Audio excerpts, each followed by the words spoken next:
This is ESPN College Football presented by Cars.com.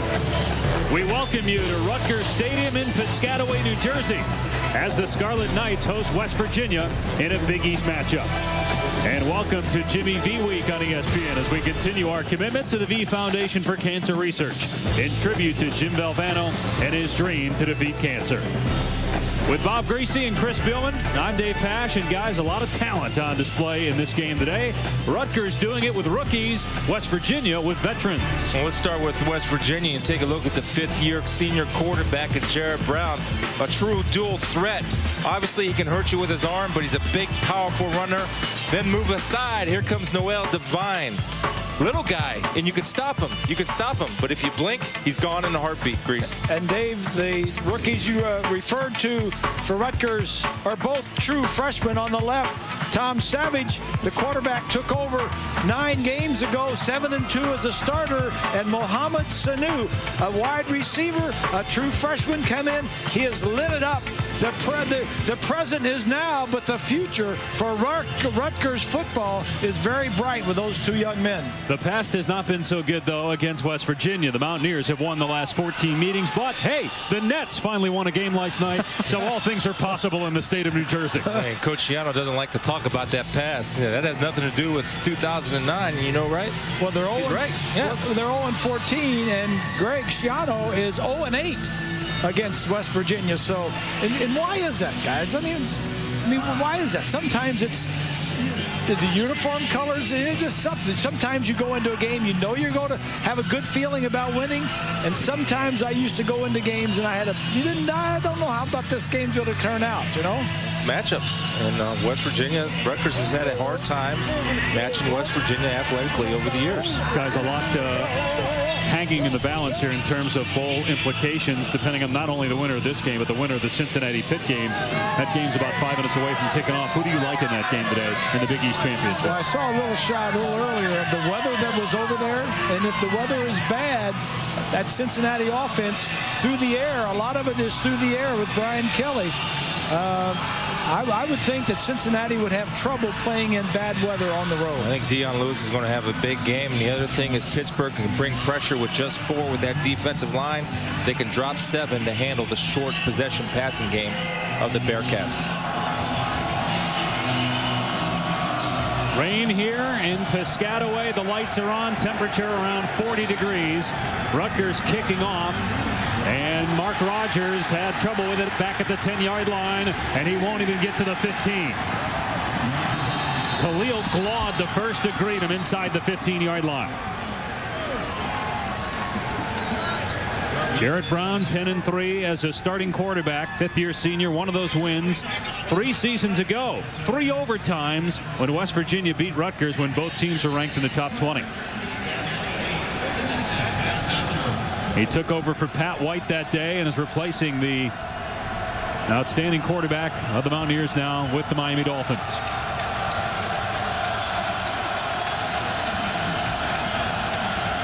Noel Devine motions out of the backfield and Brown to throw on first down. And it's complete over the middle. Jock Sanders picks up about 6 yards on first down as you see the starting offensive players at the top of your screen. Well, I like the play call just to, if anything, to get your quarterback in rhythm. And Jared Brown is a rhythm passer, but to get everybody involved. And he does a good job of spreading the ball around to different playmakers on the Mountaineer offense. West Virginia leading the Big East in rushing. And Rutgers second in the conference in rush defense. And this is going to be a first down. Out across the 25-yard line is Jock Sanders. And near the 29 as we look at our impact players now, brought to you by Jared, the Galleria of Jewelry. Well, Jared Brown has waited a long time to be the star. And guess what? He's been a star this year. Outstanding player and having an outstanding year. There you go, the speedster. He can explode on you at any time. Noel Devine. And on defense at 6'5", Robert Sands will be an impact player today. And you mentioned Devine, over 1,230 yards on the season rushing as Brown has Sanders wide open downfield. Sanders has touched it on the first 3 plays for West Virginia, and they're in Rutgers territory. If you're playing cover 2 defense, boys, you have to have a linebacker carry the inside receiver to the safeties. Why? Because he splits the safeties and there's no help. One of the linebackers has to jump him to help his safeties out. 28-yard pass play, and West Virginia no huddling as usual. And Brown faked everybody out inside the 20, inside the 5, and out of bounds. Everybody on Rutgers fell for the fake handoff by the quarterback, Jared Brown. 38-yard run. I think what we're seeing is Rutgers defensively right there. They're looking for Nevine to get the ball. He has not touched it yet. All the passing is going other places, and this, a fake to Nevine. Yesterday in talking to the Rutgers coaches, they said the first thing is we've got to stop Noel Devine. He hasn't touched it yet, and they've moved it down the field. From the 5, first and goal. Here's Devine with his first touch, and he's got a touchdown. Great opening first drive by the Mountaineers on the road. Too easy and great play calling on the side of West Virginia. Jeff Mullen and that offensive staff knowing that everybody's going to be looking for Noel Devine and moving the ball down there. Just really good play calling on their behalf. Devine second in the Big East in rushing. That's his 12th touchdown of the season. And freshman Tyler Bittencourt, who won the Pittsburgh game last week with a 43-yard field goal as time expired, pokes it through. Two things, boys, right there. The tempo. They came out fast tempo, quick plays. That bothered the Rutgers defense, and they're slanting away from the play, which makes the offensive line's job much easier. You saw the front 7 for Rutgers go to the left. As you see it, take a look. They're all going inside. Noel Devine showing patience and burst. And when you're that little and you can hide behind those defensive linemen, a lot of time it's hard for safeties and linebackers to pick them up. But that was a right call against the right defense if you're a Mountaineer offensive player. Outstanding call, as you mentioned, Bob. They hit them. They hit them on their weakness. 5-play, 86-yard drive. It took 1:52 off the clock.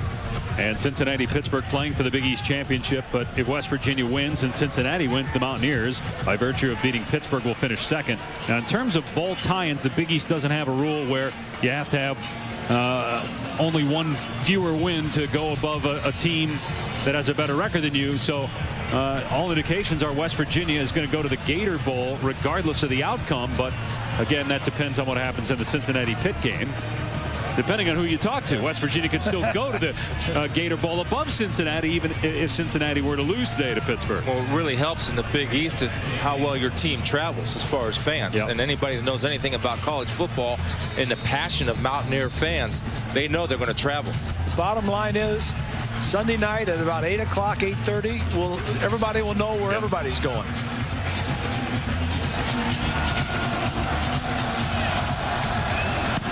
And you can watch that selection show on ESPN on 8 o'clock tomorrow night as the short kickoff is fielded at the 31-yard line by Eric LeGrand. So that's where Rutgers will start its first possession. Tom Savage, who has set the Big East record for passing yards by a true freshman quarterback. 7-2 record. Replacing Mike Teal, who's now in the NFL.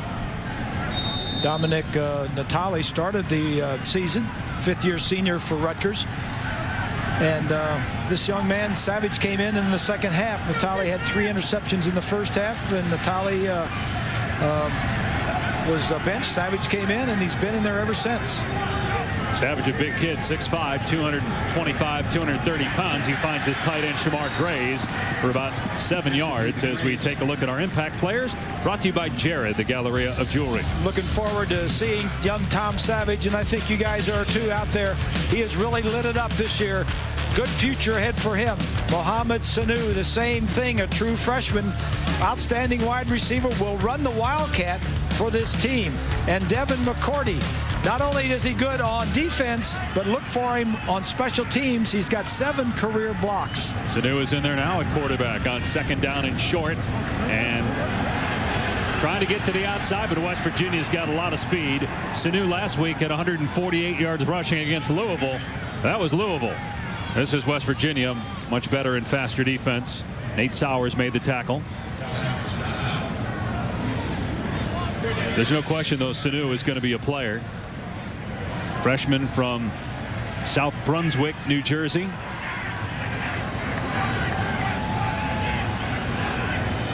Savage back in there, quarterback now on 3rd down and 6.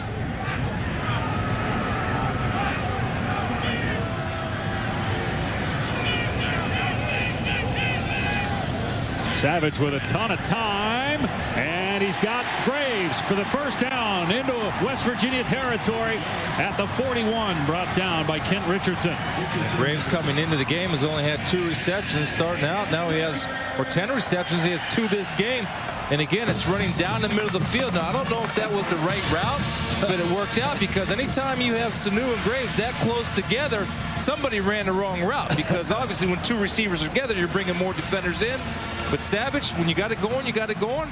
And a big target in Graves at 6'4". That old linebacker knows that. Those receivers aren't supposed to be that close together. No.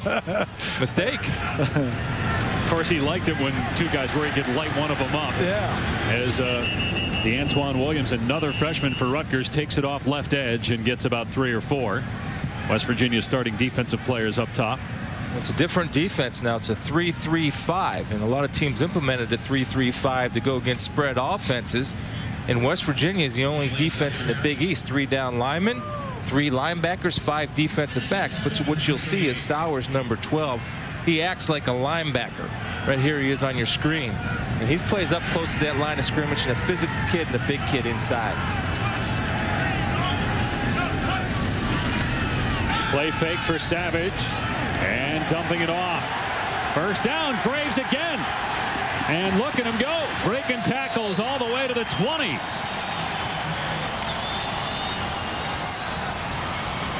I like the play call. He had both wide receivers split out to the wide side, a little play action and roll out. And then he hits Graves, who is sneaking out behind the line of scrimmage. Nice catch by Graves and a good job of running. That's a good play. When you sneak that back or tight end behind the line of scrimmage, it's hard for those linebackers to pick up their coverage. 17-yard pickup. So Rutgers moving it down the field. And again, Savage with time. Ball is tipped and incomplete. Robert Sands was back there and had a beat on it, but it was too far for him to run. It's a good play by the defensive lineman in the screen, Julian Miller, to get the big Paul up because he was hitting Sanu across the middle, and Sanu had room to run. You see Sanu lined up inside. Julian Miller will get that big Paul up. If he doesn't get the Paul up, Sanu catches about 5 yards, and the nearest defender next to him was about 15 away. Sanu takes it up the field, and great run after catch ability would have made something happen big. Play clock down to 5. And going to be a running play. Joe Martinick breaking 1 tackle and brought down by J.T. Thomas. No gain. Chris Neal hit him initially in the backfield. It'll bring up 3rd down and 10. Let's see if you have Graves still in your playbook. I mean, Graves is obviously a part of that man's offensive game plan today, Greg Schiano. And he's a hard matchup. He's a hard matchup for linebackers, and he's almost too big for safeties. So right now you have Sidney Glover. Here's Graves, the guy they've been going to. That's Sidney Glover right there. That's a smaller safety on a big tight end. Savage, and that pass too high for 5'8" Tim Brown. If he was 5'10", he might have caught it. Yeah, that one's on the quarterback.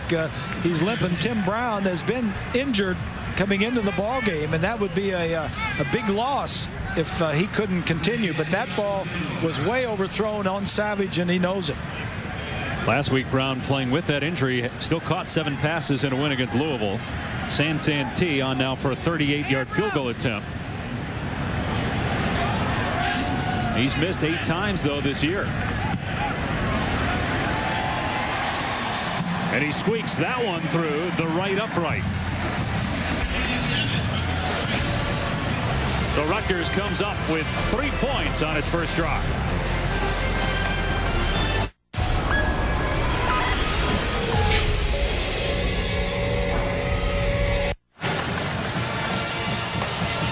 Back in Piscataway, New Jersey, West Virginia leading Rutgers 7-3. Scarlet Knights able to get a field goal on their first drive after West Virginia marched down the field in less than 2 minutes. That was a good answer by Rutgers because, as you know, West Virginia can hurt you in a hurry. Rutgers needed to do something to respond, and they got points off their first ball possession. Teddy Delagana kicking away to Tavon Austin, who does have a kick return for a touchdown this year. He's a true freshman, and this time he's out across the 20-yard line. Well, guys, we talked about how quickly West Virginia scored, and this offense has been pretty good for a while. This is the 8th consecutive year where the Mountaineers have won at least 8 regular season games. Well, they've had Pat White for a big part of that. And a lot of the credit has to go to Jeff Mullen, the offensive coordinator. But West Virginia's offense, they're a spread, get the ball down the field, and they've always had good runners. Well, and they know what to recruit. They recruit to their offense, and their players respond to this offense, and they fit right in. It's just been a great job from Bill Stewart, from Rich Rod when he was there, to Bill Stewart now, just keeping it going. Jared Brown on first down will hand it off, and Devine to the outside, and he'll get out of bounds at about the 32-yard line, gain of about 8. Starting defense for Rutgers at the top of your screen. By the way, Chris, nice coat. I thought it had to be below 0 for you to wear a coat. Well, I just wanted to fit in with you guys. Okay, all right. It's my Arthur Fonzarelli jacket, man. Hey, the weather is going. The forecast is for it to get a lot worse than it is right now. The temperature's in the 30s, and we're expecting some light rain or light snow. At least by halftime. It's been raining off and on so far, but snow possibly by the end of the game as the temperature drops into the 30s, maybe even the 20s. And it's windy down on the field, too. On 2nd and 1, Brown gets clocked. Big hit by Eric LeGrand. Loss on the play of 1. And right now, 41. Wind chill 35, and again gusts to 16 miles an hour. But on the field, we noticed it before the game when during the national anthem some of the flags were out and the wind was whipping down there. And if you're Rutgers defense, you want all the snow, the rain, and the wind you can find to slow this team down. Jared Brown wants to discuss things. So timeout. West Virginia. Bill Stewart and company will talk about it. So will Greg Schiano. See what he can come up with defensively against the Mountaineers on 3rd down when we come back.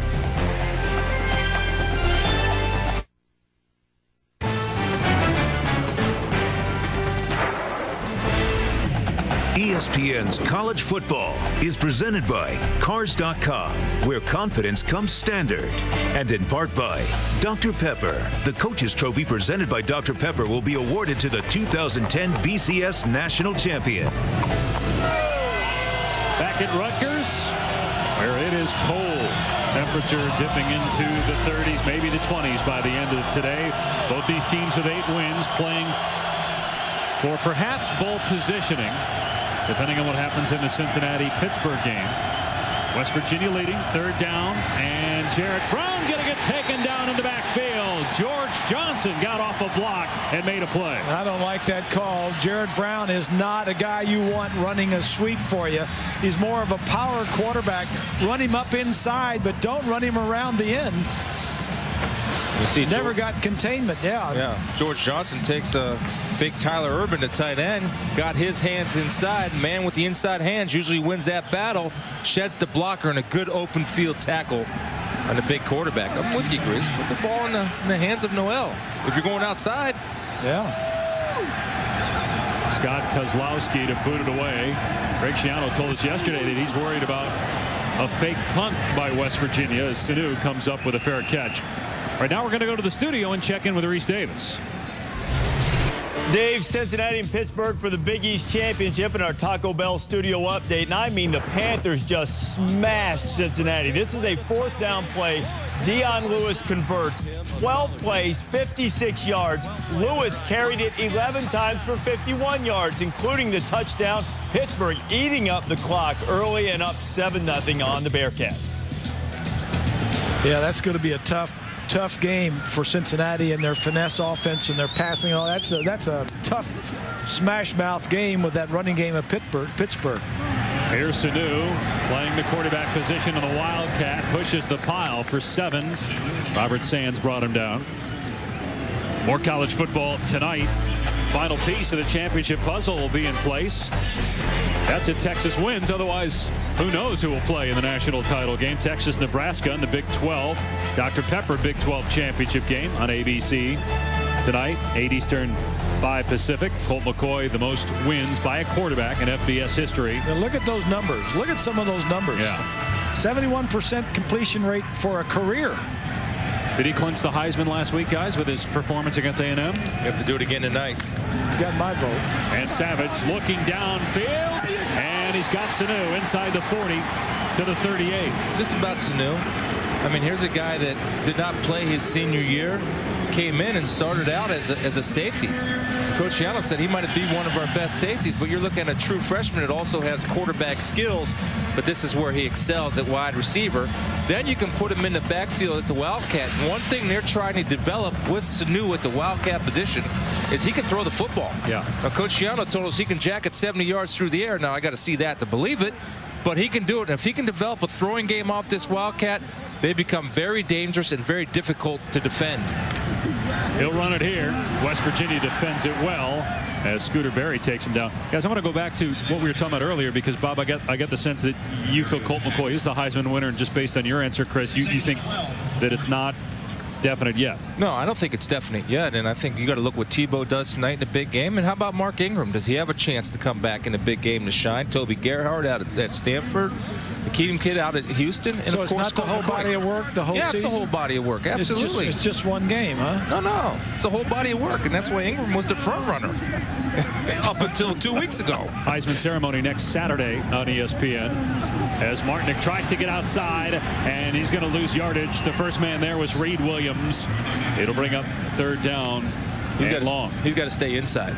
He's not going to outrun anybody to the corner. He's a big, powerful kid. You stick it up inside and run somebody over. You mentioned the 3-3-5 that West Virginia plays defensively, and those guys are quick. Those linebackers and the defensive backs are quick, and they can get out there and make that play. Back-to-back negative plays, and it's third down and 14. Tim Brown is not on the field. Explosive receiver for the Scarlet Knights. Savage stepping up, and his pass nearly intercepted by Reed Williams. He was on the field, Dave. I just couldn't see him. It's hard to find. 5 feet 8 inches tall. He was the intended receiver. Take a look at the pass rush and the pass protection. Good protection for Savage all day long. That's a bad throw. He never saw. That's the problem of a freshman, a true freshman quarterback. He sees his receiver, but you got to look at the defenders. You know where your receiver's going. Look at the defenders that are in the area where you're throwing the ball. That time, the linebacker snuck over there, knocked it down. Delegana to punt, try to pin West Virginia deep. Brandon Hogan back for the Mountaineers. It's going to go into the end zone. It'll come out to the 20. West Virginia leading Rutgers 7-3. Under 5 to play in the first quarter here in Piscataway.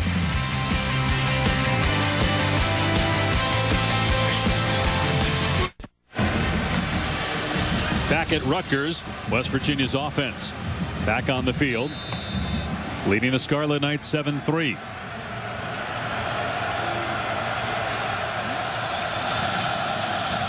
West Virginia has dominated this series, winning 14 straight over the Scarlet Knights. First down from the 20, Brown to throw, and dumps it off to Arnett for a gain of about 4 as we look back at our Liberty Mutual drive recap, the first drive of the game for West Virginia. Big run there by Jarrett Brown, totally fooled the Rutgers defense, and then Noel Devine taking it in for his 12th rushing touchdown. In fact, both teams scored on their first drive. But Rutgers had to settle for 3 as Devine gets to the outside. Look out, he's dangerous. And they catch up to him at the 42. Well, last week against Pittsburgh, Devine did that and went for 88 yards against Pittsburgh in the backyard brawl. Well, here's what Rutgers keeps doing. They keep slanting to one side, and Noel Devine is getting the ball deep enough in the backfield where he has the time, because the offensive line protect him, to read the defense, then uses great speed and burst to get outside. Not a lot of guys can run outside, but he has the speed to get the corner, and he'll hurt you when he gets that corner. He's already 5th all time at West Virginia in rushing, and he's got another year. He's a junior. Brown going to go deep, and he's got a strong arm as he finds Arnett inside the Rutgers 30. He put it over the linebacker's head perfectly to Arnett to the 26-yard line. I'm impressed with Jared Brown. He's hit a couple of throws, sets up in the pocket, delivers it. Nice, easy throw down the middle. Just barely over the linebacker, Bohannes. Good play for West Virginia.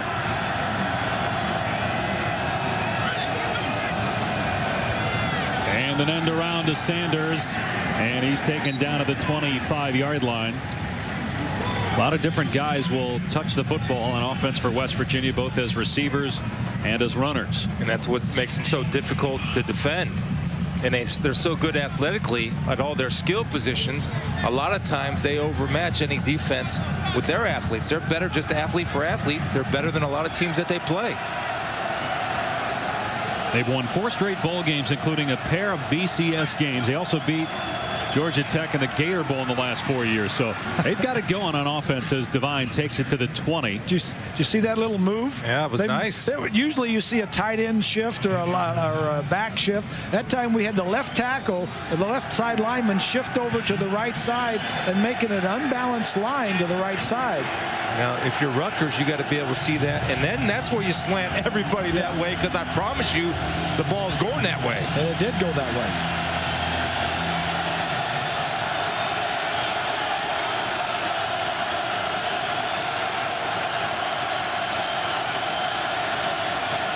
Play clock down to 5 as Brown finds Sanders. Good catch because the pass was a little behind him, but it's a first down for West Virginia. Zaire Kitchen on the coverage. Well, it starts with trust, and right there the offensive line slid to the blitz where the pressure was coming. Watch the offensive line. They're all sliding that way. That's where the pressure's coming, which allows Jared Brown to stand tall in the pocket. And Jock Sanders, one of those little guys that can be an impact player in the NFL, in my opinion. We'll get into that later. Does a great job of adjusting and catching the ball with his hands. He's 5'7", 175 pounds. Here's another little guy, Tavon Austin, and the true freshman at 5'9", 165 pounds, takes it to the 5-yard line. Yet West Virginia also has guys like Wes Lyons that are 6'8" inches tall that play offense. And a wide receiver. Lyons is a 6'8" wide receiver. They have the big and the short of it, and they've got Brown throwing it, doing a very nice job starting off the ball game before the bad weather hits.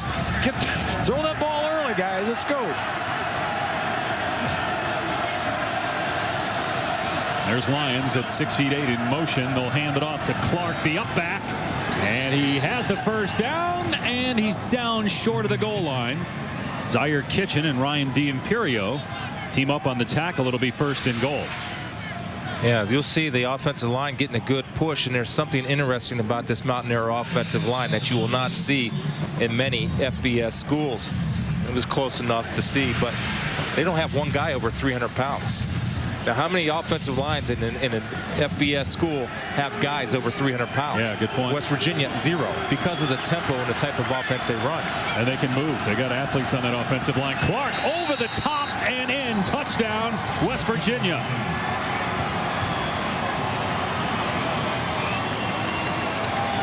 Seventh rushing touchdown of the year for Clark. He's a redshirt freshman. You don't see this play enough, do you, Grease? Well, it's the big back. You know, we're talking about the little guys. We're talking about Sanders and Devine. That's Clark, the big back. He weighs 230. They give him, he's got a lot of touchdowns because he gets to run the ball inside the 5-yard line. Bittenkurt for the point after. A 9-play, 80-yard drive that took 4 minutes and 1 second, culminating in a 1-yard touchdown run by Ryan Clark. West Virginia 14-3 lead.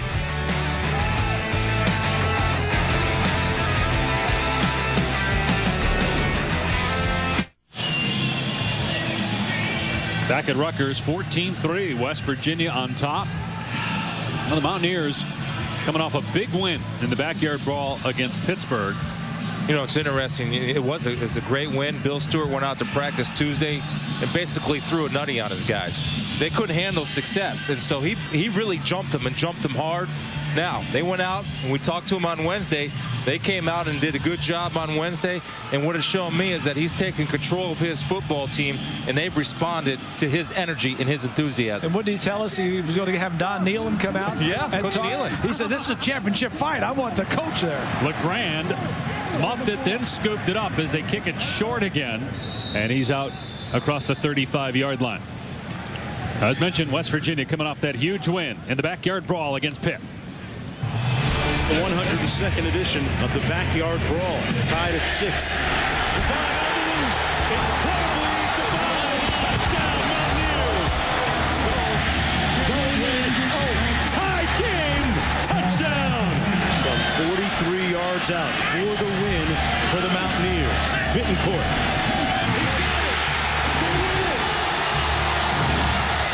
And I don't know if you can call it revenge from 2 years ago, but it certainly feels good. That one 2 years ago when West Virginia lost at home to Pitt as Sanu drops the pass incomplete. West Virginia had cost them a national championship perhaps as we go to the studio and check in with Reese Davis. Dave, the Conference USA Championship game, Houston and East Carolina. With this pass, Case Keenum almost had intercepted, but squeezes it in there to James Cleveland. Keenum becomes just the second quarterback to have 5,000 yards passing in a season twice. That made it 7-0, but on 3rd and goal, Dominique Lindsay answers, and the Pirates have it tied late in the first. It's on ESPN2. I guess it's a good thing that game's not in Houston with the weather in Houston, although it's supposed to be decent today in Texas as Martinick takes it across the 40. Temperatures in the 50s in Houston, by the way, today. 3rd down coming up now. We close in on the final seconds here of the first quarter. I hear on the weather forecast last night that this is the first time ever that it snowed in Houston before it snowed in Syracuse. Yeah. Rain coming down harder here. Rutgers lost at Syracuse a couple of weeks ago, bounced back with a win over Louisville. And as we reach the end of the first quarter, trailing West Virginia 14-3 at home as it continues to rain and the temperature continues to drop in Piscataway. Welcome back to ESPN College Football presented by Cars.com. Here at Rutgers Stadium, the Scarlet Knights with the football trailing 14-3 as we start the second quarter. No penalties, no turnovers in that first quarter. A couple of good drives, though, by West Virginia's offense. Big 3rd down here, Dave. Need to convert. Got to keep that Mountaineer offense on the sideline as Savage spins out of a would-be sack. And then took a page out of a book that Mark Sanchez has been studying but not practicing as he stumbles to the 40-yard line. Rutgers will have to punt. Yeah, 38-yard line got him. You look at Savage, and he's a good runner. He's mobile. He moves around. And sometimes when you're not used to being a runner, Bob, your mind gets ahead of your feet a little bit. He was getting ready to throw his move out there. And like we've been saying, he's inexperienced. You know, what is it? He's got lots of talent, lots of upside, but he's inexperienced. He hasn't been through a lot of this at this level. He only came in the summer. He wasn't here in the spring, didn't go through spring practice with him. But he's been pretty efficient this year. Only 4 interceptions thrown by Savage. Delegana punting. Jock Sanders will field it at the 20-yard line. And gets stood up at the 26 as we check in with Reese Davis. All right, Dave, the game that will decide the Big East Championship, Cincinnati and Pittsburgh. Pittsburgh scored on a Dion Lewis run, and then Isaiah Peed weaving his way through Panther defenders and setting up that quick strike Cincinnati offense while Pittsburgh churned up the clock on its drive. Cincinnati, a couple of explosive plays, and then Jacob Ramsey finishing it off. 7-7. They're going to the second quarter. Dion Lewis already with 75 yards rushing. All right, Reese, here it's 14-3 West Virginia. And Noel Devine hit in the backfield and cut down by Joe LaFedge. The running games are going to be important here today, and it's going to be important over in Pittsburgh where Cincinnati is playing. Pete making that big play down the field for Cincinnati. See Joe LaFedge, your safety, playing linebacker, and all he does is his speed and mismatch on the offensive lineman.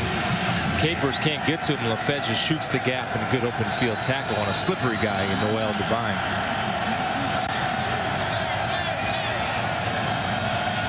Sanders in the backfield now with Jared Brown, and looked like a intentional bounce pass, incomplete.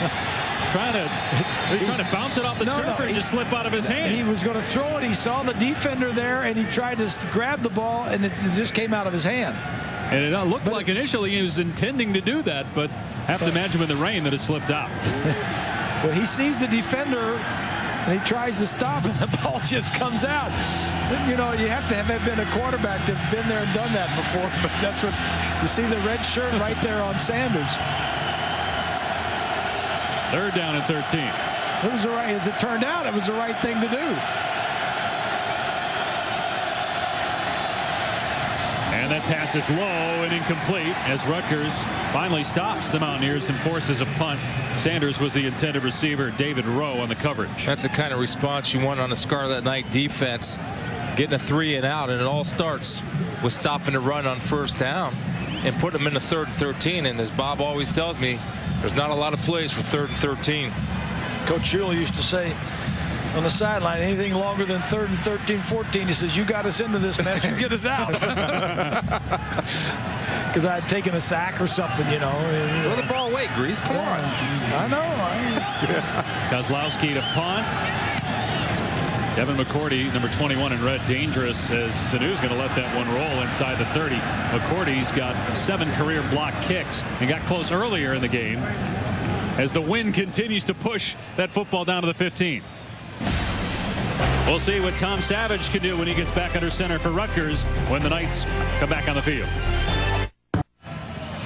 Welcome back to rainy Rutgers. The Scarlet Knights down by 11. Early 2nd quarter. See if that rain turns to snow by the end of the game. Sanu in at quarterback on 1st down. And trying to find a hole instead finds the arms of Julian Miller. No gain. Join Reese, Mark Lou, and Jesse Palmer tomorrow night for the Bowl Selection Special. The matchup of all 34 bowl games will be announced and dissected by the analysts. The Bowl Selection Special powered by Chevy Silverado on ESPN tomorrow, 8 Eastern. Meanwhile, the right guard, Howard Barbieri, shaken up for Rutgers. We may know before then where West Virginia and Rutgers are headed. Both will be going bowling with at least 8 wins apiece. A lot of people feel it's a done deal that West Virginia is going to the Gator Bowl regardless of what happens in that Cincinnati-Pittsburgh game. Let's check in now with Reese Davis in the studio. All right, Dave, Cincinnati and Pittsburgh back and forth they go while Dion Lewis has controlled things on the ground. Old Bill Stull can pitch it around, and look at this spectacular catch from Jonathan Baldwin. You see him saying incomplete, no waving it. That's why we have instant replay. Ball caught, foot down, touchdown Panthers. 14-7. Pitt has the lead in the 2nd. Already 3 touchdowns combined scored in that game. Some thought that might be like a 13-10 final. The thing with Cincinnati, and obviously their offense, and they're well coached with Brian Kelly on both sides, but their defense, as we saw last week when we did Illinois and Cincinnati, their defense has holes in it. In Pittsburgh, that type of weather is suited for what Dave wants to do. And Dion Lewis, I mean, Dion Lewis is a beast for a real beast. Then you add Baldwin into the mix. They're potent on offense. Well, Pitt has turned out players under Dave Wanstead. And you look at Darrelle Revis starring for the New York Jets, 1st-round pick. LaShawn McCoy, what he's doing as a rookie. The wide receiver, you guys, Fitzgerald out Fitzgerald, there. although he was prior to Wanstead. But Pitt has turned out a lot of good players the last decade, no question. Lewis ahead of Noel Devine in terms of rushing in the Big East. As here's Tim Brown on the end around, and he gets bumped out by Reed Williams at the 16, so not much there on that play. Well, I like the call. I mean, Tim Brown's a playmaker. He's explosive. He's got a little gimp. You see that little hop in his giddy up right there. That's that ankle, but he's a tough kid that's going to play, Grease. And Rutgers is struggling for offense now. You see him go to the Wildcat on second down. They run a reverse. They just need some offense, and that's what happens a lot of times when you play a true freshman quarterback. You know, it's that, you know, you're just going to struggle. Here's Savage, and he threw a strike, but it was dropped by Julian Hayes at the 30-yard line. That's the plays they're going to have to make, obviously, to hang with West Virginia. But I just want to go back. When you're going with Savage, you got a true freshman quarterback. Then you have the Wildcat in Sanu. Obviously, that's a weapon for him. Aren't you in danger of getting Savage out of rhythm? He's in rhythm on this throw, and this is a play that you have to make. But just the overall philosophy of having a quarterback not take every snap and have the ball in his hands. No, I don't think so. Okay. You know, he's young, and he can judge, and he's not out of it for like more than 1 or 2 plays. And he's not out of the game. He's always lined up at flanker. Delegano to punt again. And short kick. Sanders going to let it bounce in midfield, and West Virginia will have excellent field position at its own 49-yard line. When we come back,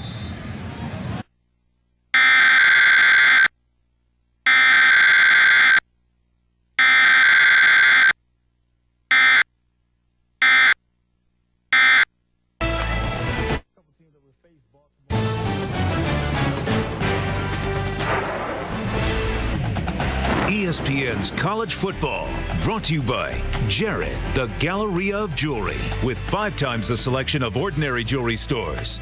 And Subway restaurants. Watch this week's Subway Fresh Take video for a refreshing look at sports. Go to ESPN.com, search Fresh Take. Jimmy V Week on ESPN, and Jim Valvano played basketball at Rutgers, a 1967 graduate. He was inducted into the school's Basketball Hall of Fame back in 1993. And West Virginia gives it to Clark on first down, and he plows forward for about 5 yards. Well, you can help us beat cancer. The V Foundation will proudly award 100% of your donation directly to fund cancer research.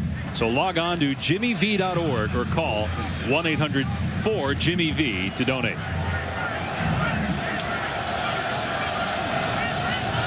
The women's and men's Jimmy V Classic set for Monday and Tuesday to wrap up a Jimmy V Week on the ESPN family of networks. Another handoff. Divine hit at the point of attack by Boharness and brought down.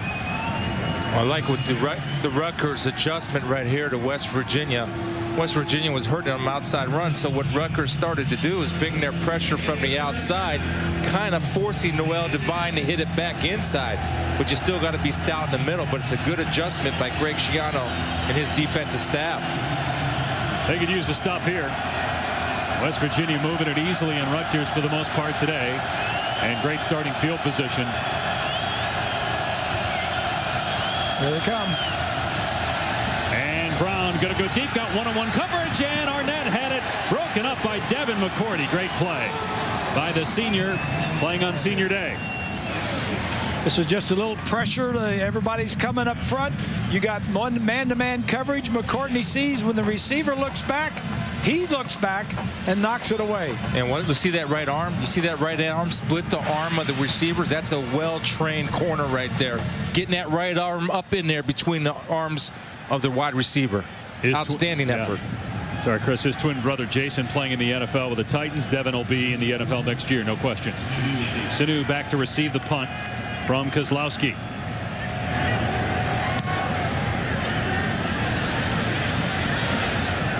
And it will go into the end zone, and so Rutgers will start this drive at the 20. Well, guys, as mentioned, it's Jimmy V Week, and both of your families have been impacted by the deadly disease of cancer, and both of you know how important cancer research is. Well, you're right. It's impacted both of us. And, you know, I knew Jimmy a little bit, and I know his brother Nick Valvano, and Nick has been so gracious to to I'm with the Moffitt Cancer Foundation in Tampa, and they're a research hospital that has done great things for research. And they have some of this money that they're raising today. In the past, I think $2.5 million Nick Valvano has given for cancer research. So it's a great thing, and cancer is a big part of the Moffitt Hospital. Jim's other brother, Bob Valvano, also heavily involved. And a false start going to be the call here. Number 10, 5-yard penalty, first down. Well, guys, I know this, and I just recently lost my wife to breast cancer, but research gave her years that she would not have had. The answer's in God's grace and research. If we can put those things together in the goodness of your giving and the help that you can give us, you're going to impact a lot of families' lives. It's going to keep loved ones longer than they're supposed to be. And also, research is the key to a cure. I'm absolutely convinced of that. Well said, Spiels, as Reed Williams takes down the quarterback, Tom Savage, back inside his 5-yard line. That's the blitz right here. You see number 47, Reed Williams, in the middle of your screen, coming in on a blitz. And I'll tell you, as a linebacker, how come that never happened to me? He was untouched. That never happened to me, where I get to run through and nobody touches me, and I get to tackle the quarterback. I had 350-pound guys. I mean, he should make shoving that their play. claws through my Adam's apple. Nobody touched him. A lineman didn't touch him. Offensive back didn't touch him. You should make that play. So we went from no mistakes to now back-to-back penalty and sack. There was nothing before that, and then Savage throws incomplete and would not have had a first down anyway, intended for Graves. And so West Virginia's going to get it back here. He's a little rattled, thrown out of his own end zone, been sacked, backed up, and all that other stuff. Check that third down at 25. Yeah. So here's what you do if you're West Virginia. I come with the blitz again, believe it or not. Well, 3rd and 25, because I'm going to play the odds that Rutgers is going to run a draw or a little screen. I come with blitz and put pressure on him now. And offensively, I'm thinking, all right, young quarterback, don't make a mistake. Back here, backed up inside your 5-yard line. Don't make a mistake. It's okay to punt from here. And that's bizarro thinking if you come with a blitz, and obviously they're not thinking like I am. And Sanu dropped immediately as Scooter Berry got a few boos here, but that was a good play. You throw it outside, you give him a chance to make a play. It's something safe, and if you can't make the play, punt it away. Yeah, Big Scooter did a good job of recognizing a short step of the offensive tackle, retracing his steps and chasing that down from behind. Delegano going to have to punt from deep in his own end zone, but at least he's warmed up. He's been punting a lot already here in the first half. Into the wind, so you play the field position game. Don't go for the block. And Sanders at his 45 finds a hole, and will get to the 44 of Rutgers before he's planted by Jim Dumont. Now, the mission of 2009 Jimmy V Week is to drive awareness for cancer research, and in the last 2 years, Jimmy V Week has raised more than $1.4 million. And again, it needs to be reiterated that 100% of your donations, all donations, go directly to cancer research. 1-800-4-JIMMY-V, or go to jimmyv.org. You know, one of the great things that they're doing now in cancer research is genetic profiling. And it just, the more money, the more they can do some research, the better it's going to get. Noel Devine going to lose a handful as Bo Harness, the outstanding true freshman linebacker that Greg Schiano is so high on, from Saddlebrook, New Jersey, led the charge. The other thing that helps is as a defensive line, if you get penetration, and the outside pressure led by Jonathan Freeney at defensive end was able to turn that inside to allow the pursuit to come get Noel. Brown over the middle, and Sanders able to wiggle out of a couple tackles and get to the 37-yard line. West Virginia's had their way pretty much the entire first half, and if this is going to turn around, a Scarlet Knight on defense or on special teams is going to have to make a play. The offense needs a jump start, and the defense can give them that. Rutgers called timeout before the snap. So West Virginia will have the football inside Rutgers' 40-yard line with a 3rd down and short when we come back. Championship weekend continues tonight with the Dr. Pepper ACC Championship as Jonathan Dwyer and Georgia Tech take on C.J. Spiller and Clemson. Should be a good one. 8 Eastern on ESPN tonight. Winner goes to a BCS game, and that could impact what happens with Florida State. There's been talk of a West Virginia-Florida State Gator Bowl since Bobby Bowden coached at West Virginia before he took over the Seminoles. Here's Clark on 3rd and short, fighting for extra yardage. Ball came out, but he's ruled down, and he did not get the first down. What a great job by Munoz, the senior from Miami, Florida, playing his last game for the Scarlet Knights. Big 3rd and short, sticking his nose up in there, getting a good read on the pulling guard. See the little step right there, shooting that gap untouched because the front 4 and the front 5 are doing their job, leaving him free to come in and take down the big man. Southridge High School in Miami. They're going for it on 4th down and 2. It'll be Clark again. No way. Rutgers defense holds up Boharness and David Rowe there for Scarlet Knights. This could be the spark that the offense for the Scarlet Knights need.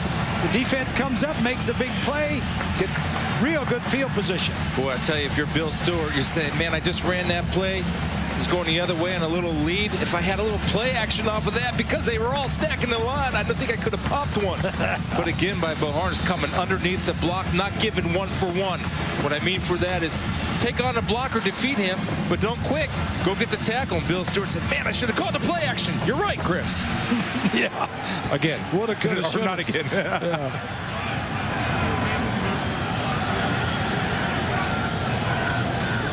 Run play on 1st down, Martinick, and a flag down in the backfield right in the area of holding. Gain of 1. Keith Tandy made the tackle, but no penalty. Holding. Offense. Number 19. 10-yard penalty. Let's go to Reese in the studio. All right, guys, Conference USA Championship game. The nation's highest scoring team, the Houston Cougars, on the move. Case Keenum, James Cleveland, he's over 100 yards receiving, his 2nd touchdown catch. Extra point failed, and East Carolina just intercepted a pass in the end zone. It's 13-7 on ESPN2. All right, Reese, here it's 14-3, West Virginia leading. And Rutgers now with a 1st and 20. They're going to split Savage out and bring in Sanu as the quarterback in the Wildcat. This has not really worked yet today. Sanu makes a good play there, though, getting out of an ankle tackle and gets to the 35-yard line, brought down by Nate Sowers. All right, Bob has now given me my card back so I can read the Affleck trivia question. All right, guys, 4 FBS teams have the opportunity to win 14 games. Which are the only 2 teams in history to win 14? Okay. Think about that one. It would have to be one in a conference that has a championship game. Not necessarily. Not necessarily.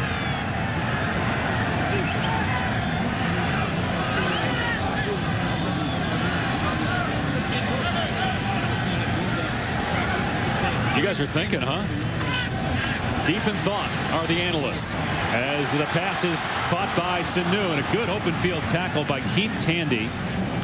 Coming off a career-high 10 tackles and an interception in the backyard brawl with Pitt. It'll bring up 3rd down. Well, it had to be one of those years, right, where you're allowed 13 games. Wasn't there a year where you're allowed 13 games? And I believe, you get an extra game if you play Hawaii. So we'll get it. Well, we're just throwing all that out. All I know is one of the teams was this decade. It happened this decade, early in the decade. I know that one, I think, David. Come pretty close to home. Here's Savage on 3rd and 7, flushed out and sacked inside the 30-yard line. Zach Cooper got him and forces another punt. Well, we talked about Rutgers getting an opportunity, and the West Virginia defense, which came in ranked 29th in the nation in scoring defense, just won't let anything get past the line of scrimmage. Just good play defensively. And Haslam lost hand control on Cooper. Had a good initial stop on him, but Cooper hit him with a quick inside move on that.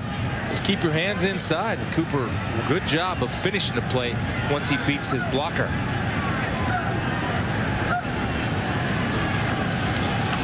Delagana punting for the 50th time here in the first half.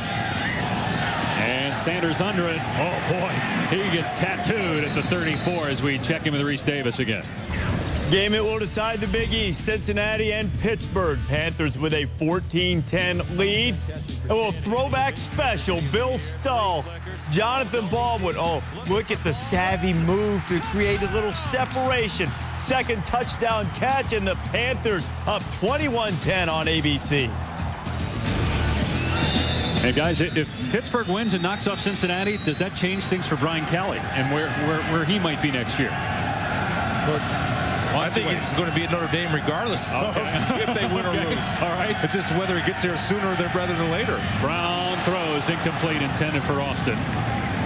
So you think even if Cincinnati wins, he's going to Notre Dame. Does that mean he coaches in the bowl game? If Cincinnati wins, I mean, doesn't that play a role in his decision? if Cincinnati loses, he'd probably be in South Bend tomorrow night. But I'm saying if they win. If they win, then I think Notre Dame waits for him and lets Brian come when he wants to come. I think it's up to the University of Cincinnati, and they're going to have to step up. If they want to keep Brian Kelly, they have to step up big time. Rutgers defense just did that, taking down Devine. Well, what they're doing, Dave, is their defensive linemen are not two-gapping. They're getting on the edge of the West Virginia offensive linemen. Two-gapping? What do you mean by two-gapping? Two-gapping, they're not hitting inside. They're getting penetration up the field. They're only working half a man, and there's nowhere to run. They're taking away all running lanes, especially on the outside. No first downs yet for either team this quarter, and West Virginia's not going to get one here. Brown sacked at the 25. Alex Silvestro will harness back there as well for Rutgers. The defense for Rutgers is coming alive the last two possessions. Here you see a little blitz. Bohannes, number 42, gets right in there. You know, Brown's got to be careful. When he runs and he's like, that ball is out away from his body, the quarterback, and then, you know, you're going to knock the ball loose. You got to protect the football. Courtney right here. Keep your eye on him. And McCourty blocked as the kick is short. Sanu fields it at the 36. Fair caught, so Rutgers will take it there. All right, the answer to the Affleck trivia question: we're the only two teams in history to win 14 games, and there's 4 teams this year that have the opportunity to do so. We mentioned one was earlier this decade. That would be Ohio State. Surprised it took Spielman more than 30 seconds to answer that one. I had that. I just want to give it to you guys. And BYU was the other team in 1996. Hawaii? Yeah. And Boise State can win 14 this year. Plays in the WAC, so plays Hawaii. Yeah. And the SEC champion could win 14. Texas could as well. Sanu. And they've done a pretty good job on that for West Virginia. Well, Josh Taylor was there for the Mountaineers, stringing the play out. And this is where they got to have your throwing game off of it. Now, I'm a defensive guy by nature, so if I'm West Virginia, I'm thinking, man, Sanu. Guys, I'm telling you, watch him. He's going to throw the ball, and I promise you he's going to throw the ball before this game is over. At least that's what my instincts are telling me. Well, they got to do something. They've had the ball. They've had 5 possessions. The first one was a field goal, and the next 4 they punted the football after 3 and out on every possession. How about -6 rushing yards? As again the pass gets away from Savage, too high, intended for Sanu, who is in double coverage. Well, celebrating its 5th year sponsoring the Good Hands Field Goal Nets, Allstate makes contributions to participating universities' general scholarship funds. For each field goal and extra point kick to date, Allstate has contributed more than $2.1 million in scholarship monies. Well, Savage's pass attempt, 2nd and 10 and 3rd and 10, Bob. That puts a little more pressure on him when you go to that wildcat formation and eliminate him from being a threat on throwing the ball on first down.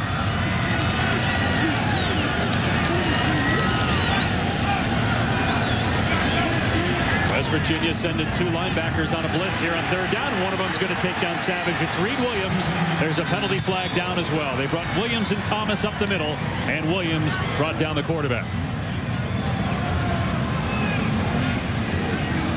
In their loss to Syracuse a couple of weeks ago, Rutgers had 9 sacks, and a couple of them were the quarterback's fault, and most of them were because they were blitzing a lot. That was against Syracuse. As let's see whether West Virginia declines it or not. No? Chop block. Offense. Number 38. Penalty will be declined. Third down. We'll see the chop block here from Martinick, which a player on West Virginia will be engaged. And Martinick comes in and cuts him. Good call. Now, I don't know if he was engaged, to be honest with you. He wasn't. Look at Blazik was trying to reach in, and his hand just caught You think the West Virginia defender. He wasn't blocking the player. He wasn't blocking, and Martinick comes in and does his job on a blitzer. He's going to take the guy's knees. That's what he's coached to do. And I think Blazik was just working his way with his man who was running a stunt. I mean, it's a good call, but it wasn't intentional. So fourth down. While we have a moment, let's go to the studio and check in with Reese. All right, guys, coming up on the Bud Light halftime report, we'll break down what is serving as the Big East championship game. Pittsburgh has been very physical. They are controlling play against Cincinnati right now. We'll break it down for you. Also, look ahead to the matchup between number 1 and number 2, Florida and Alabama, coming up in the SEC championship game. Conference USA title game has been a back-and-forth wild affair. Mark and Lou are here and ready to go on Championship Saturday, Dave. All right, Reese, so why don't you guys get in here, your thoughts on Florida, Alabama, while we have a moment. Well, I think it's going to be a great game. I think it's going to be a defensive game, and I still like Tim Tebow. When it gets down to the tough fourth quarter, I just think he wills his players to go on out there and win one way or the other. Delagano's punt is short, and again, it isn't really helpful with the bounce inside the 40-yard line of the 37. It was better than the last one, which went straight out of bounds. And some of the BCS storylines, Cincinnati and Boise State seeking regular season perfection. Bearcats down 24-10 right now to Pitt. Florida, Alabama in the SEC championship. We'll get Chris's thoughts in a minute on that, what he thinks about that game. Also Texas, Nebraska for the Big 12 championship tonight. What Lane Kiffin said, Alabama has good coaches and Florida has good players, so that gets a little sassy from him still going on. Are you shocked by that comment? Brown dumping it off to Sanders over the middle. Gain of 7. Well, I think they're both well-coached teams, and obviously they have good players. But to me, I like Alabama. Again, and I can't tell you why. I just like them in this game. Brown finds 6'8" West Lions a first down catch. West Virginia has one timeout remaining. Clock will stop as they reset the ball. What a luxury to have 6'8" on a 3rd and 5 on a slant. Oh, yeah. Just throw it up there and let him go get it. And Rutgers called a timeout. I think they had 12 guys on the field because a couple flags came in. Yeah, Munoz was trying to get off the field. But I think they called the timeout first. So There is no foul for delay of game. Rutgers called second charge timeout. It's a 30-second timeout. all right, so 1:47 remaining here in the half. What about the Big 12 championship tonight, which will be on our air? Does Nebraska have a shot with its defense? Can Ndamukong Suh make that much of a difference? It's tough for a defensive tackle to have that much of an impact. I mean, he can make a difference, but he can't cover the pass. And Colt McCoy, and if Bo Pelini can dial something up, and Sean Watson, the offensive coordinator out at Nebraska, can score some type of points, then their defense is certainly enough to give them a shot at winning. I think Bo Pelini can make it interesting and difficult for Texas for a while, but in the long haul, Texas has just got too much. Wait, didn't you say that a defensive tackle once gave you a Pro Bowl year? Yeah, but I'm a linebacker. Also, isn't he going to help out the rest of the defense? You're not going to win a Big 12 championship with one defensive tackle. He loved those defensive linemen. Keep the blockers off of him. Well, and Ndamukong Suh is 100 pounds lighter than Ted Washington, who played in front of you. As Brown tried to hit Lions over the middle, broken up by Devin McCourty. Bring up second down. We were talking with an NFL executive up here in Rutgers about Devin McCourty. He's an outstanding corner. We were watching him work in pregame. He has outstanding feet, and he gets a really good jump on the football when it's in the air. No wasted steps. Right there, matching up one-on-one with Big West Lions down here at the bottom of your screen. He's a leading tackler for Rutgers. As Brown going to throw at McCourty, and Lions had it and then lost it, and it's ruled incomplete. He did not complete the catch. He doesn't panic, and he understands. You watch, he does a good job. He's positioned. He knows he can run with Lions, but look how his hands, he understands where that football is, and once that ball's in the air, if he sees the receiver catch it, he doesn't panic. He goes to his coaching points and attacks the arms and the hands of the wide receiver. Did he have possession there, guys? No. He may have had possession, and then when he brought it down where McCourty could get at it, he knocked it out of bounds. Looks like they're going to spend a little bit more time looking at this play. I don't know. He looked like he had possession, meaning his feet were down and he had control of the ball. And then McCourty came in and knocked it out. Yeah. Following play is under further review. Let's take a look. I was just so in love with the technique that McCourty was doing. Defensive guy. I didn't even pay attention to the possession. Is that important? Watch this. Let's see. Take a look. Ball. He's got the ball. 2 feet. Got to be indisputable video evidence to overturn the ruling on the field, which is incomplete. But look at the hand, just going up and attacking the arms and hands. He's got it to me. Had possession with 1 foot in bounds, which is all you need in college. I mean, he had both feet down in possession.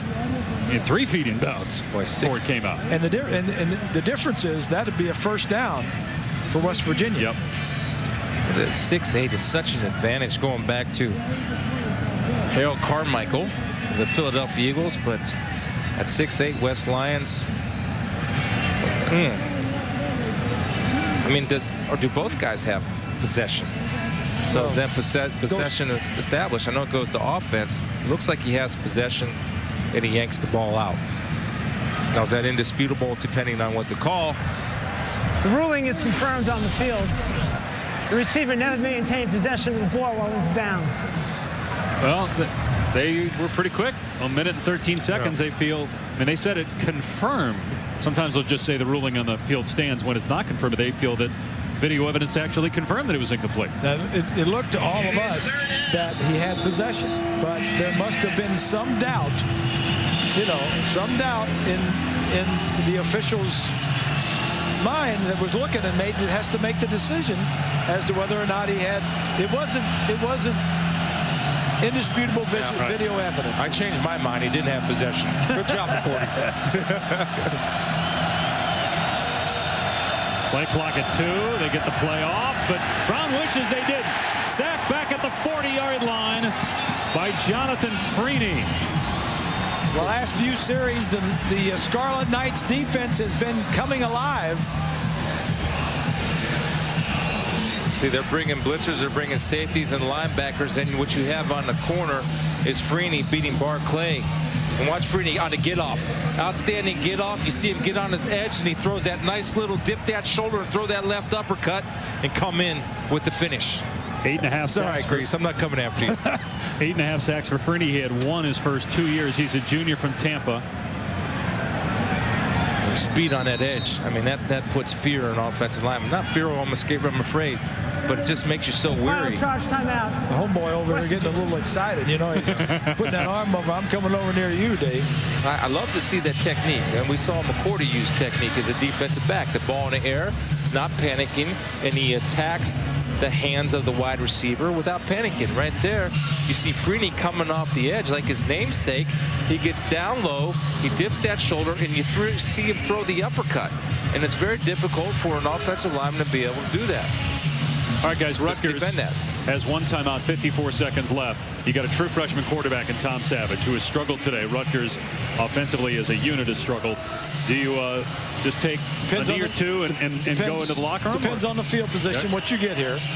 And then secondly, sometimes in a 2-minute situation, things change. I mean, your offense hasn't done anything the first quarter, and then you get in a 2-minute offense, a hurry-up thing, and I've seen moving down the field and get 3 points or 7 points. Well, you got McCourty that West Virginia has to account for. 3 blocks on the year. Do you see the total yards, by the way? 2 for West Virginia this quarter, and minus 13 for Rutgers this quarter. For the half, Rutgers has 46 yards. There's McCourty. 7 career block kicks for McCourty, 3 this year. High snap. They're setting up the return, though. Sanu inside his 20. Brought down at the 23-yard line. Kent Richardson leading the way, so Rutgers will have 43 seconds and a timeout to work with. Here's what I do. You understand that West Virginia is going to probably start out in a little bit of a prevent defense. They're not going to be up in your face. You want to get your quarterback in a little bit of rhythm. You hit him with a couple 3-step drops. If he completes the first one, then you go into your hurry-up offense. And that's what I do, because they have the luxury. Usually teams, the defenses, will be a little bit soft in their coverage to start a drill with 43 seconds to go. Or something like a screen, give an opportunity to one of your speed backs to get something. Doesn't look like it here, though. Now going in the I formation. Martinick will carry it, get hit in the backfield. He'll break a couple tackles, though. And pushed out after he got the first down. Maybe this will change what Rutgers will do, as he got 12 yards. Yeah, you have to go now. I mean, you have to do something. They'll reset the ball and then wind the clock. We'll see what Greg Schiano decides to do. Boy, I just think you go ahead and take a shot.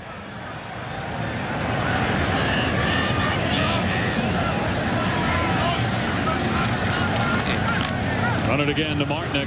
What that tells me is Rutgers just wants to get in. Tells the fans that too, right? They just want to get in halftime.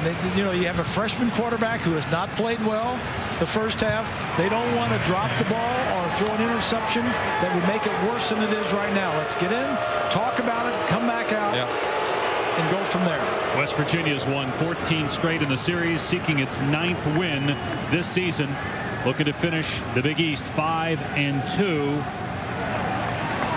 And perhaps go to the Gator Bowl, leading Rutgers 14-3 at halftime on a rainy Saturday in Piscataway. Let's go back to the cozy studios of ESPN. Reese in the Bud Light halftime report. When you say my name, when you say my name, they gon' say I'm connected everywhere. I'm connected everywhere.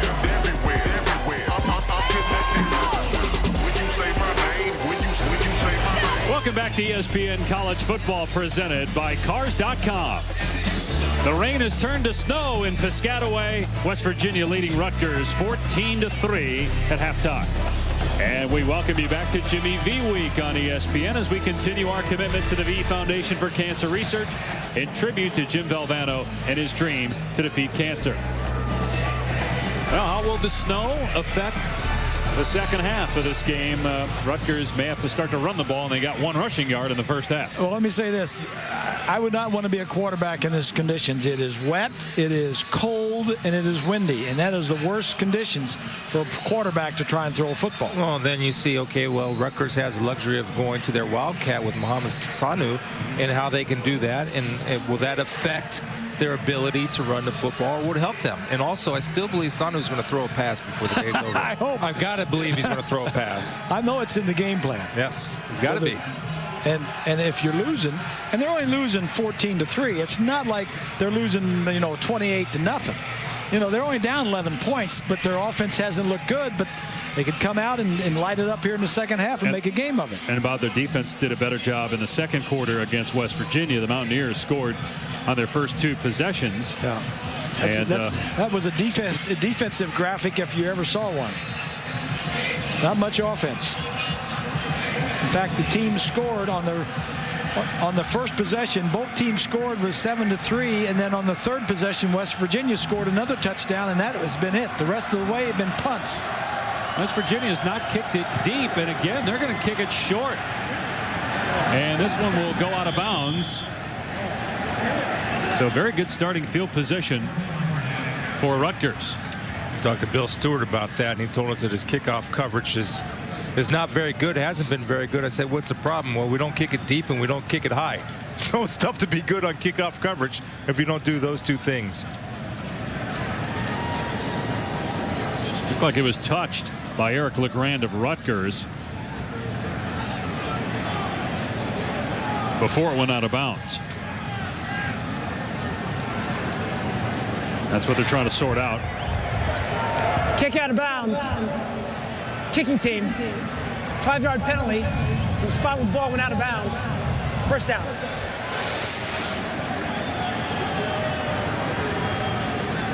No, LeGrand did not touch it. Unless it hit a Rutgers player. on the kick. He says 40-yard line, and he says no, if it goes out past the 40-yard line, you take it where you get it. Well, you get the 5-yard penalty, and it was short of the 40, so they tack on the 5 and then get it out of the 42. Now Tom Savage struggled in the first half, 6 of 13 passing for 72 yards. They have a short memory. Your quarterback come out and play well this time. Handed off to Martinick on first down, and that's one of their better runs of the day, and it only got about 3 yards.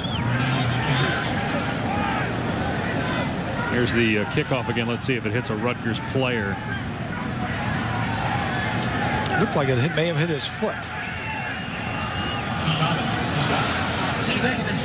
Which kicked it left because they're trying to squib kick it down the middle. So to me, it looked like it hit the foot of the Rutgers front lineman. Kicked the ball left and went out of bounds. Play on.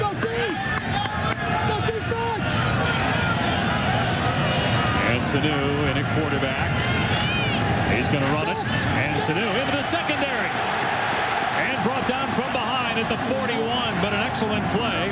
Hogan and Glover downfield made the tackle. 13 yards for Sanu. 19. Corcoran gets a key block here. Grease is kind of just a little counter look. And you see there's one puller, there's two pullers. Corcoran comes in and takes care of J.T. Thomas. And Sanu using his ability. He's trying to throw the left jab there at the end. Soraka, the offensive coordinator, comes out second half, finds out what West Virginia is doing defensively. What can we run against it? These are the best plays coming out in the second half right here. That was their longest run of the day, 13 yards. Martinick on first down trying to splatter the pile, and he moves it all the way to the 36-yard line. Dave, I always enjoyed going in at halftime, especially if we were struggling. If we were scoring a lot of points, heck, everything was working. But when you're struggling, you go in, you listen to your coaches. This is what they're doing. This is what we're going to do the second half. When you come out in the second half and you run those plays, and the first drive of the third quarter is the biggest, the most important, because if you've made adjustments and they work, your confidence is going back up. Got 5 yards thanks to the hard running by Martinick. Two tight ends here. They'll keep it on the ground. Martinick finds him inside the 30 and brought down at the 29. Well, you have to have the ability, if you want to be a solid running back, to make the 8th man in the box miss. Watch Robert Sands, number 2, come into your screen, and watch what Martinick does. Instead of trying to run him away, he throws a quick little move, and right there's the missed tackle of the on-block player for the West Virginia defense, because they know what Rutgers is doing. It's clear. Go in the locker room. Guys want to get tough and run the football down your throat. So West Virginia has adjusted, but you got to make tackles if you're an on-block football player, and Sands right there missed the open field tackle on Martinick. This is a West Virginia defense that's given up a lot of points this year and a lot of yards. As Sanu from the quarterback position running the Wildcat gets stood up. Williams on the tackle. We were talking to Schiano yesterday in his office, and we were asking him about this Wildcat that Sanu runs a lot. And they said, you know, with your New Jersey connections and with the Dolphins running it and with Bill Parcells and them running it down there, did you talk to anybody down there with the Dolphins about the Wildcat? He said, no, it's fact. So we talked to Urban Meyer and the University of Florida. We went down there, and we're doing some of the stuff that they do. Going to do it here. In fact, there's 3 other guys in the backfield with Sanu. And here's what Chris said. He called it a pass into the end zone, broken up. Triple coverage down there was intended for Brown. That's why you don't have your wide receivers throwing passes. Yeah. And you can tell Brown is struggling to even run back to the Rutgers sideline. Keith Tandy was covering him and knocked the ball away. Well, actually, let's see. He gets a good look and a good read. His mind's made up. Obviously, he's going to hit Brown on the post, and he does get behind the defense, but you can see at 5'8", Tim Brown's not going to win any jump balls back there against 3 defenders. And West Virginia, well coached, read that play perfectly and defended it perfectly. Rutgers only won the 3rd down conversion in the first half. And Savage hit, and he gets out of there and unloads, and it's incomplete. Boy, if Tandy picked it off, he would have scored. Incomplete. It's 4th down and 9. There's a lot of good things there. Good pass rush on 3rd down. You got to throw the football. And then Savage almost gets out of this. Good hard pass rush. He almost makes the play to continue the drive. And as you mentioned, Tandy almost picks it off. That's why he's a DB. Because if you're that good of an athlete at West Virginia and you're that type of player, you're playing wide receiver. That's why he's playing DB. Can't catch. Here's San Santee. It's a 45-yard field goal into the wind. And he's going to come up about 5 yards short. His long in his career is 50, so he's got the leg, but you can tell that got caught up in the wind. Rutgers, which has won 8 straight November and December, struggling down 11. A donation at jimmyv.org or call 1-800-4-JIMMY-V. 100% of your donation will go directly to cancer research.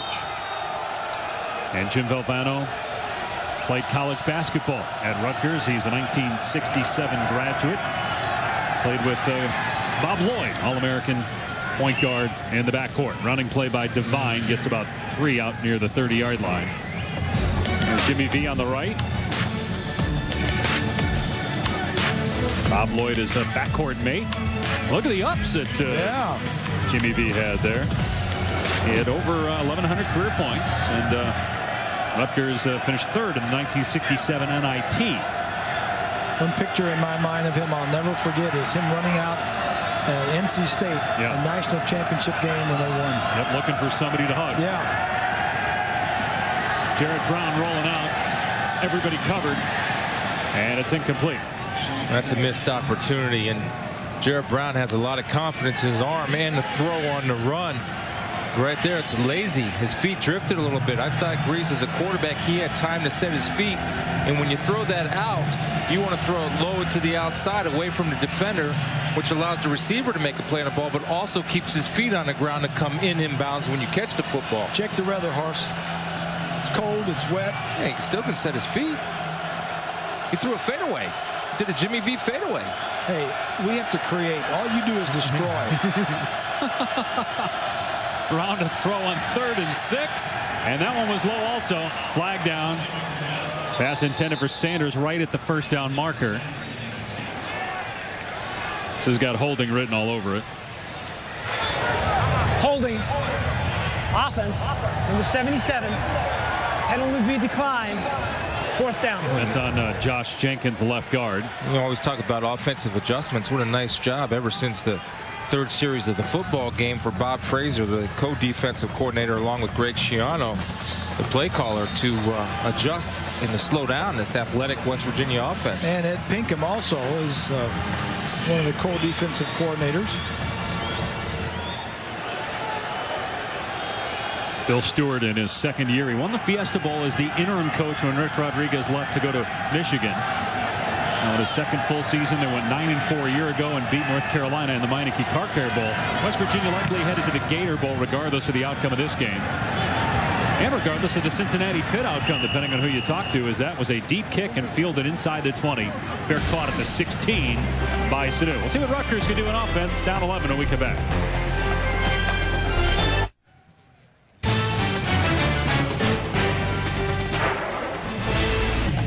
ESPN's College Football, brought to you by GMC, we are professional grade, and Toshiba, leading innovation. Oh, you got to go to Grease Trucks when you're in New Jersey. 2 campus favorites. You got the Fat Cat and the Fat Daryl. Chris had both at the same time in one meal. And I think Fat Cat was on the left there. That's with the 2 cheeseburgers, french fries, lettuce, tomato, onions on a sub roll. Fat Daryl, of course, Chris, is chicken fingers, mozzarella sticks, fries, lettuce, tomato, and marinara sauce. Which one was better? Ledge would love both of them. I know that. That's a different show. Oh, okay. Marnick on 1st down off the right side. And he'll get about 2 or 3 dragged down by Josh Taylor. I would think if you're Rutgers and offensively, you have to get Savage involved. And you have to get him throwing the football a little bit. And the best way, in my opinion, to get a quarterback in rhythm is to let him throw on 1st down. Let him hit some 3-step drops. A fake little flanker screen. Savage on the rollout and dumps it off incomplete. Let's check in with Reese. In Pasadena. All right, Reese, here it's 3rd down and 8. 5 minutes into the 3rd quarter, and Savage throws it right to a West Virginia defender. Sidney Glover, touchdown Mountaineers.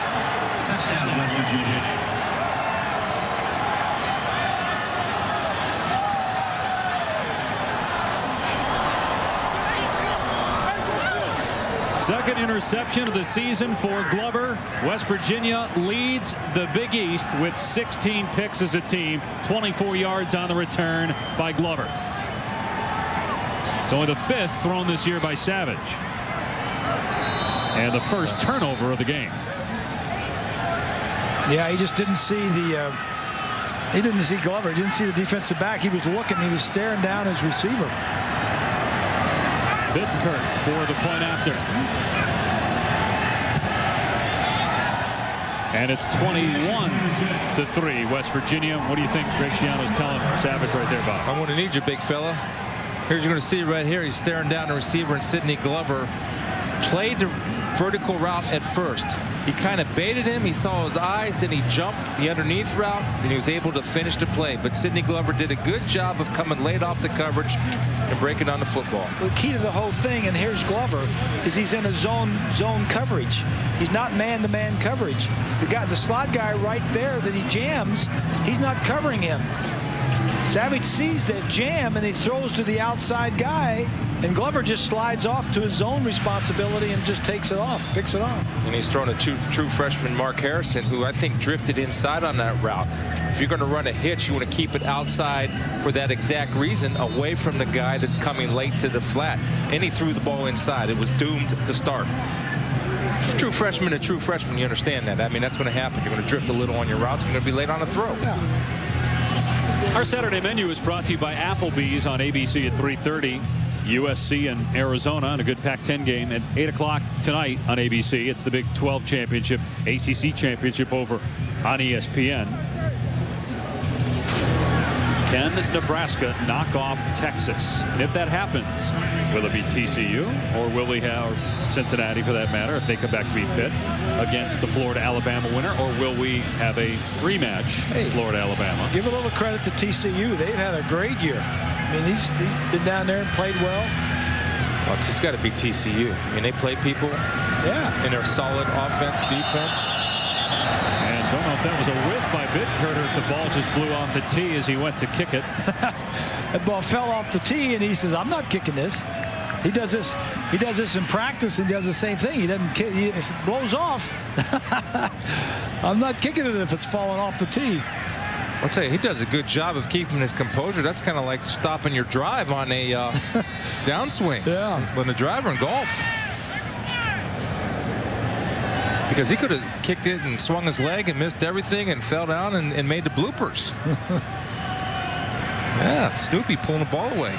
Or Lucy or whoever did that on Charlie. I don't think Snoopy did that. Here's LaFedge on the return. Big return. The kicker to beat. He got him. LaFedge being chased. They won't catch him. Touchdown, Rutgers.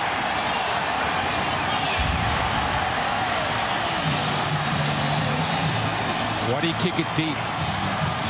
Well, that's the spark that Rutgers needed, is somebody on special teams or defense to make a play. Well, Bill Stewart was telling us all week, we're not very good at kickoff coverage. And don't give them a chance to return it, because this is what happens. Do what you've done all game. Squib it down there and let the big defensive lineman field it at the 30 when you give LaFedge a shot. And they execute. Man, they make a play. You let him right back in it. And that, to me, that's on Coach Stewart. He had to know better than kick that deep, because he was the one telling us how bad his kickoff coverage was. It's on the players for not executing, obviously. Rutgers going for 2 is a little early for this here, guys. I think you make it a 10-point game and you're struggling getting points, so you get all the points while you have an opportunity to get points, in my opinion, how the game is going. 91-yard kick return for a score. So much for the old adage, don't go for 2 unless it's the 4th quarter, but they get it on the quarterback sneak by Savage. They had a good feeling coming into the ball game that that was going to be there. 2-point play inside the 5-yard line. You'll spread them from sideline to sideline, go empty in the backfield, and just run a quarterback draw. It's good patience right here by Savage of setting it up just enough to get those defensive linemen upfield. You get Art Frost on Williams. Reed Williams, the middle linebacker, just an easy cut for a 2-yard run and 2 points. Well, you can join Reese Davis, Mark May, Lou Holtz, and Jesse Palmer tomorrow night for the Bowl Selection Special, powered by Chevy Silverado on ESPN at 8 Eastern. Players and coaches from around the country will join us with inside perspective as well. Find out who is going where and playing against whom. And the winner of that Pittsburgh East and Cincinnati game will go to the BCS game. And what we're being told is West Virginia going to go to the Gator Bowl, regardless of the outcome of that game. And the Meineke Car Care Bowl then could have Cincinnati or Pittsburgh if Pitt loses. Brute Sun Bowl and Rutgers in the mix. And there's no rule in the Big East. They can take anybody they want. You just got out there just throwing out a bunch of names. No, I just sources telling me West Virginia's going to the Gator Bowl. So regardless of the outcome of the games. Short kickoff taken at the 30-yard line. Just checking with Reese. Conference USA Championship game on ESPN2. Now coming out to start the second half. Oh, look at this. I think we're going to win. No, I beg to differ. I would say that we are going to win. Either that or somebody said something about somebody's mama. East Carolina then answer Patrick Pinckney, Dwayne Harris, and the Pirates have the lead 21-19 early in the third. Skip Holtz and company getting it done.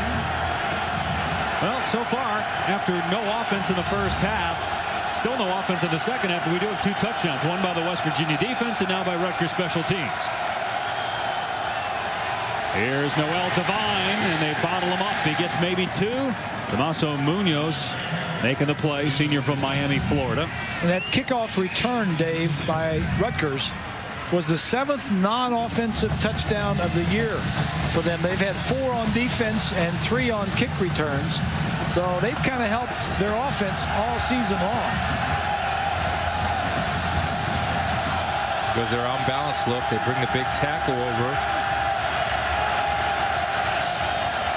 And Devine able to get away from one defender and actually get positive yardage. A couple yards downfield. He's brought down by Silvestro and Boharnis.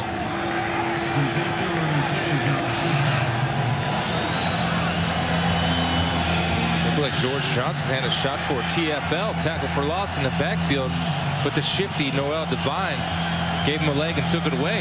Nothing was there. This is where Jarrett Brown, your 5th-year senior, the leader, needs to make a play. West Virginia just 1 of 8 on 3rd down. And Brown completes it to Lyons. And no shot. Down at the 41-yard line, about 4 yards short of the first down. Billy Anderson on the coverage. And West Virginia will punt the ball. Talk about a hands-on coach. Right there. He doesn't call the defenses anymore. He gave his play calling duties up to Frazier this year. Frazier and Ed Pinkham, the co-defensive coordinators. You know, a lot of times when we come in, we talk to the offensive coordinator, the defensive coordinator, and the head coach. Not here. At Rutgers, you talk to the boss. You talk to the big boss, Greg Schiano, and that's the only guy you talk to. He's got control. Kozlowski, with the wind behind him, hammers that one. It'll go out of bounds at the 11-yard line. Greg Schiano trying to get his 9th win of this season. Got his team back within 10. Rain, then snow, then rain again. We'll likely have more snow here in Piscataway as the temperature, which was at 41, dropped below freezing. Now back up 36. And Rutgers starting to heat up, though, within 10. Up though to its 11, 1st and 10. Marknick hit from behind and gets just past the line of scrimmage. It was J.T. Thomas that was in the backfield and slowed him up. And this is really the second full game, I guess you could say 3rd straight game where they've had a full defense, though even against Cincinnati they weren't completely healthy. But you can see how good this defense is when they've got all their guys out there. Yeah, and 9 of these starters will be back next year off this defense. In fact, they'll have 17 starters. I think 8 guys come back on offense and 9 on defense. So they'll have to replace the quarterback. Yeah. But other than that, West Virginia should be good. They've got a true freshman, Geno Smith. Also, Pat White's brother is the 3rd-string quarterback, Colby White. Good play there by Glover, dragging down DeAntoine Williams. Tom Savage has struggled throughout the game. Missed throw there, trying to hit his tight end Shamar Graves, then a tip pass.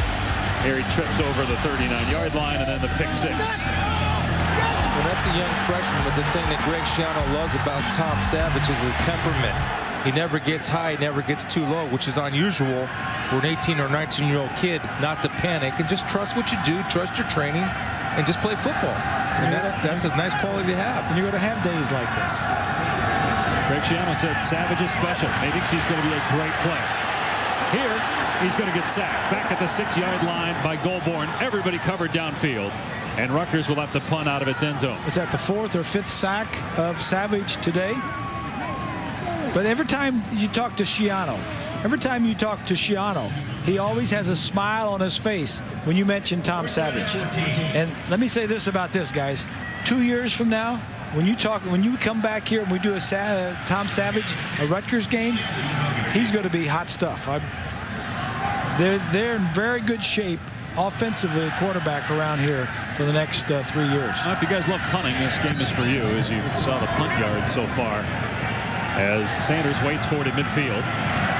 Waits and trying to bounce it to the outside. Got a huge block down the sideline at the 40 and out of bounds at the 33. No flag down.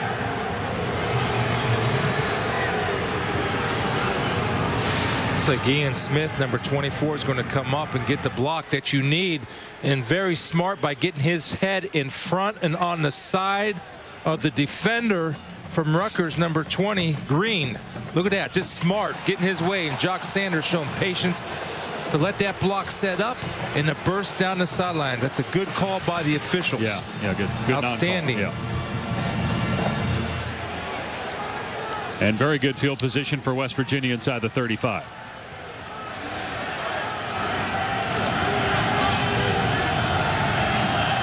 Four sacks now, by the way, for West Virginia against Savage. Here's play action on first down. Little wheel route out of the backfield. And it was Devine who was the intended receiver. Munoz covering, incomplete.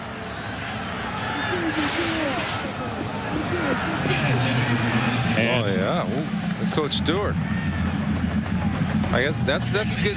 Is that good face mask or bad face mask? Now give him a hug. Yeah, there you go. That's good. Coach Stewart can get 15 for that. I mean, that was blatant face mask. Personal foul. And no more incidental face masks in football. As Brown fumbles it, and Munoz hops on it for Rutgers.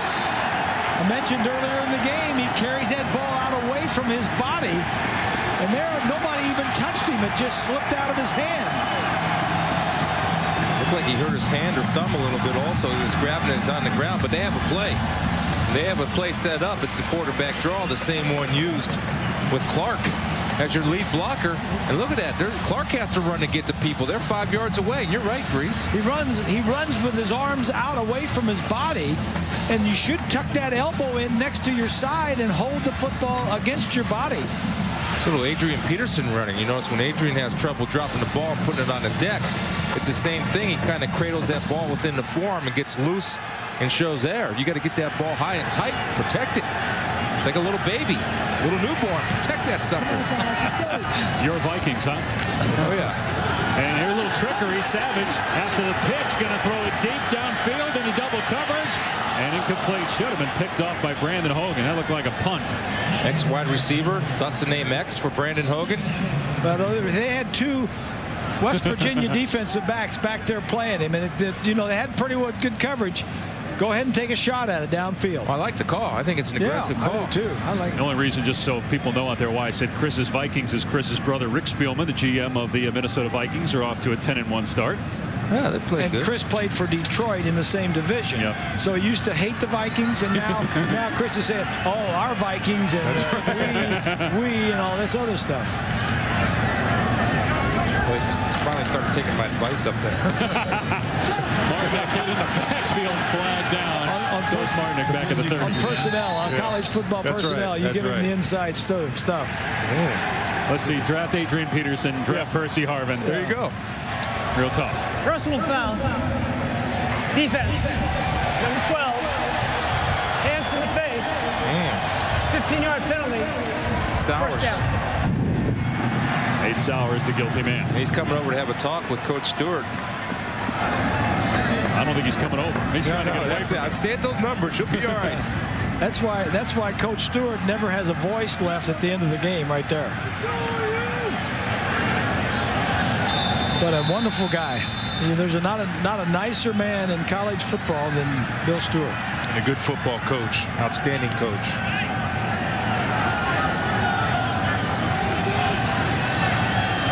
So 1st and 10 for Rutgers. Near midfield, down 11 points. 4.5 to play. Play action for Savage, looking downfield, and he's got Sanu, who makes a great catch inside the 35. Hogan on the coverage, 1st down. That's we talk about the demeanor. When you have the demeanor and you're cool and you're calm, you can make this type of throw, Grace. Well, confidence. It's been a while since he hit a big play like this. And you got to have confidence in yourself. It's been 2 quarters before good things have happened for Tom Savage. He just threw a pick 6 the other way. And now you finally get a help from your defense to get a turnover moving down the field. Sanu, a true freshman, came into the game with 41 catches. He's going to be a good one like Savage as Martinick finds a hole. Rutgers running downfield this half as opposed to the first half, a gain of 5 or 6. Tonight, the final piece of the championship puzzle will be in place as Heisman candidate Colt McCoy and Texas take on a guy I guess you could say is also a Heisman candidate, Ndamukong Suh, for how good he's been for Nebraska. The Dr. Pepper Big 12 championship game on ABC tonight, 8 Eastern, 5 Pacific. Well, Desmond Wynn, who came in for Howard Barbieri at right guard, is now shaken up. Caleb Rutch would be the next man in at that right guard spot. Or Desmond Stapleton, whose brother Darnell plays in the NFL with the Steelers, also could come in and play that position or play tackle. Did I hear you say that this Nebraska defensive lineman Suh might be a Heisman candidate? To me, let's talk NFL for a second. If I have the #1 pick in the draft, that's the guy I'm taking. I think he's the best player in college football overall. Ndamukong Suh at Nebraska. Did Sam Bradford say he was going to go play on the PGA, or he's not going to be the #1 pick? You think he's going to come out? It depends on who drafts. Who's drafting first? Well, Mel Kiper's last draft had Jimmy Clausen ahead of Sam Bradford. Mel Kiper had me going in the 5th round. You're still bitter. I'm still bitter. And I love Mel. It finally came out, you know. And I love Mel. It finally came out. If you need a quarterback, Sam Bradford's your guy, by the way. There's Sanu at quarterback, and he splits a couple defenders and gets to the 20-yard line. Another Rutgers 1st down. They got it going now. Now, if I'm Greg Schiano, what I'm doing is I'm going to run a little bit of tempo here because the Mountaineer defense, they're kind of looking around at each other. What's going on? What do you do? We got to stop him. What are you doing? And Schiano's got the tempo going. They're going no huddle. And what they're doing is they're taking the fight right to West Virginia. And West Virginia is getting punched, and they're throwing 0 counter punches back.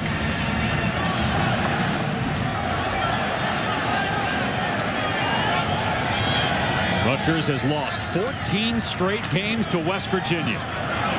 Greg Schiano's 0-8 against him. Martinick bouncing off tacklers, gets 9.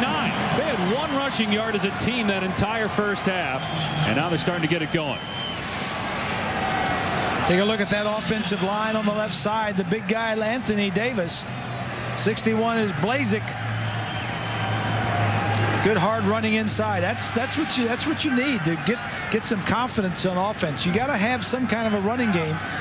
You can't rely on your freshman quarterback to do it all. I mean, you got to have some kind of run game.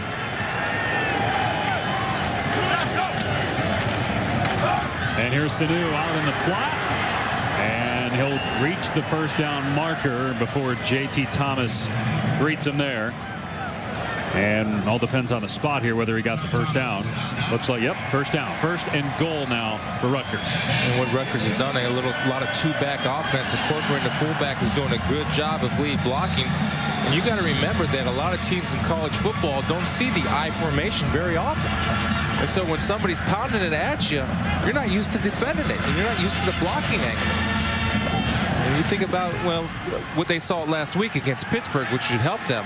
But right now, Rutgers' offensive line has been energized. Savage is split out to the bottom of your screen with Sanu and a quarterback. He'll run the other way, and he finds a hole, and he gets to about the 5-yard line. He runs hard.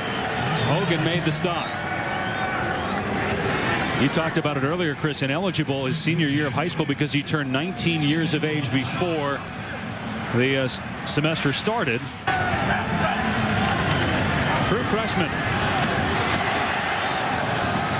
Yeah, what are these guys going to be like in 2 years? Savage and Sanu, right there, both true freshmen.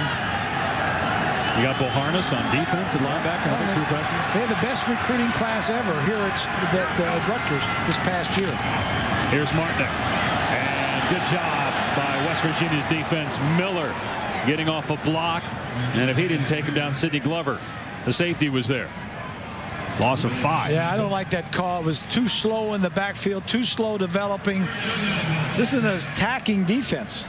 Watch Julian Miller here, and I always talk about this, is never give 1 for 1. What I mean by that, you take on blockers, you defeat the blocker, you create separation, and you make a play. His job right there was to make the ball bounce, which he did, but outstanding hustle, and he comes to make a play. That's how you play that defensive end position. Never give 1 for 1. A total of 2 third-down conversions in the game, and it's going to stay that way as that pass was off the mark intended for Sanu.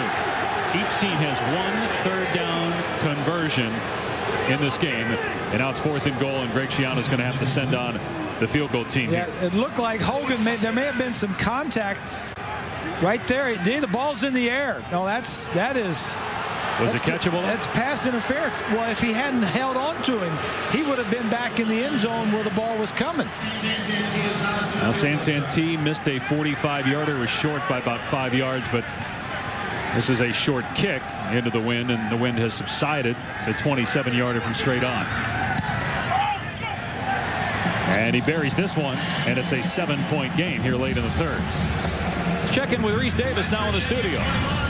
And here come the Bearcats. Tony Pike had been miserable. 9 of 26, 90 yards, 2 interceptions. Brian Kelly had just ripped him on the previous series. Looked as if he might even bench him. Good move to stick with him. He finds Marty Gilliard, his 2nd long touchdown of the day. He returned to kickoff as well. 31-24, and Cincinnati's getting the ball back right now on a punt. I tell you what, that Marty Gilliard would be going up my draft board if I was a pro scout. Well, absolutely. And you think what he's done today, what he did last week with 3 touchdowns when we had him. I mean, he's kind of a poor man's Percy Harvin. He's that same type of player. Yeah. Just a playmaker. And I don't mean poor man that he's. Percy Harvin's one of those special guys. Marty Gilliard's just a notch below a Percy Harvin. Now, if he runs 4.4 at the combine, he's a 1st rounder. If he runs mid 4.5s, he's a 2nd rounder. How many guys do you ever see catch him when he catches a ball like that? I don't see many catch him. He runs away from everybody. He plays wide receiver, and he's a great kickoff return guy. Great story, too. Remember, he was ineligible there earlier in his tenure at Cincinnati. Ended up being homeless as he was trying to work and pay his way to be able to go to school. As Tavon Austin on the kick return for West Virginia is smoked at the 22-yard line. West Virginia coming off a turnover, a fumble by Jared Brown. Got his hand hit as Munoz fell on it. We'll see if that affects him throwing the football now. Yeah, he reached his arm out. His hand was fallen on by the defensive lineman.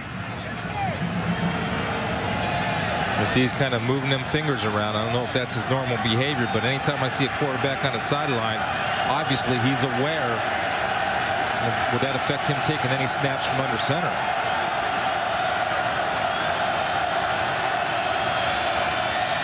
Here's Devine. Out to the 27-yard line. Gain of 4 before Eric LeGrand makes the tackle on what will be the final play of the third quarter. Well, it looked like West Virginia, after that interception return for a touchdown, was going to run away with this thing, but Rutgers back within 7 as we go to the fourth quarter in Piscataway.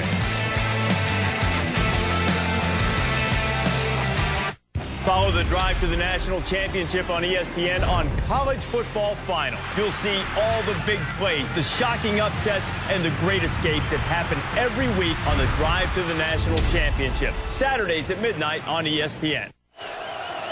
Fourth quarter at Rutgers Stadium, where West Virginia seeks its 15th straight win over the Scarlet Knights. Greg Schiano 0-8 in his 9 years at Rutgers. Done a great job at this school, but has not been able to beat West Virginia. Mountaineers have a second down and long, and Devine, who can go long, breaks a tackle. He's got the speed to take it the distance, but McCourty able to catch up to him at the 42-yard line. What do we talk about in the pregame, guys? You stop him, you stop him, you stop him, then you get this right here. Watch a little burst. There's the vision. Good block up front by Clark, making people miss. And if he wasn't slowed down, McCourty wouldn't have got him behind, but McCourty can run now. This is an outstanding defensive play. Chris, this is the same thing we saw him do last week against Pittsburgh when he was backed up inside the 10-yard line. Devine had 38 yards before that play, and that was a 32-yard run as Brown is able to pick up 11 to the 31-yard line. D'Imperio made the tackle downfield as West Virginia is moving it now. Well, Devine last week, Pittsburgh did a decent job against him, but he had that huge run, that 88-yard touchdown run. Otherwise, they shut him down. The difference there was that against Pittsburgh, nobody touched him. Here he got slowed up a little bit. McCourty was able to run him down from behind. Devine over 1,200, make that 1,300 yards rushing now on the season. Lineman shifts over, Barkley to the right side, imbalance to the right. And nowhere to go. And Devine lost a couple, back under 1,300 yards now for the season.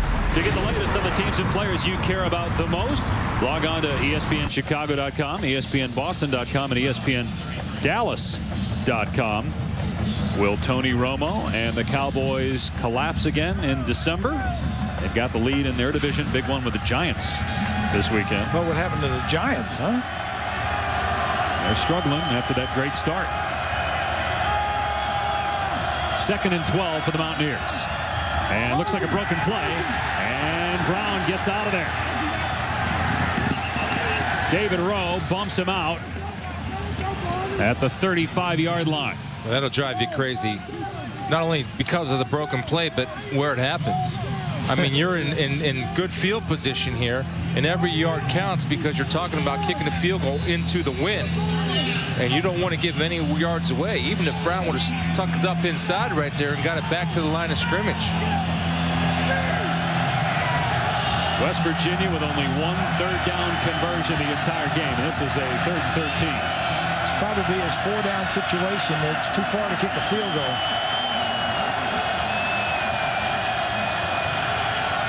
Brown going to try to hit Devine, and it went through his hands. He had some green in front of him. Especially for a guy as shifty as Noel Devine. I think Stewart knew it, too. Yeah. Right here, they did a good job of, they put Devine to the trip side, and they had a bunch which all guys stacked together, and they created a little bit of a confusion as far as the Rutgers zone goes, and he did have room to work with, although he had Billy Anderson in open field. I don't know. I kind of would maybe put my money on Noel on Billy in open field. Right there, the situation that Bill Stewart wanted. Thus, you saw the grimace on Bill Stewart's face. And I like the punt, by the way, Dave. I know you're reading my mind. You got instead of the long field goal try. And this one will take a West Virginia hop inside the 15. So Kozlowski does his job as Rutgers will have to start this possession at its 10-yard line. See how the true freshman Tom Savage handles this possession with his team needing a touchdown to tie the game. West Virginia on top of Rutgers 21-14, early 4th. And the Scarlet Knights start this drive on their 10-yard line. They'll start with Mohamed Sanu at the quarterback position in that Wildcat formation. And he'll take it. Head to the 14 for about 3 yards. You can help us beat cancer. The V Foundation will proudly award 100% of your donation directly to fund cancer research. Log on to jimmyv.org or call 1-800-4-JIMMY-V to donate. Jimmy V Week. And you got the women's games on Monday night, men's games at Madison Square Garden on Tuesday night for the Jimmy V Classic. Pitt and Georgetown, Indiana and Butler are the 4 teams.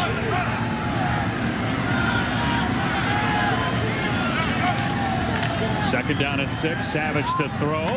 Trying to hit Sanu in the pass a little bit low. 3rd and 6. Savage is just a little bit off.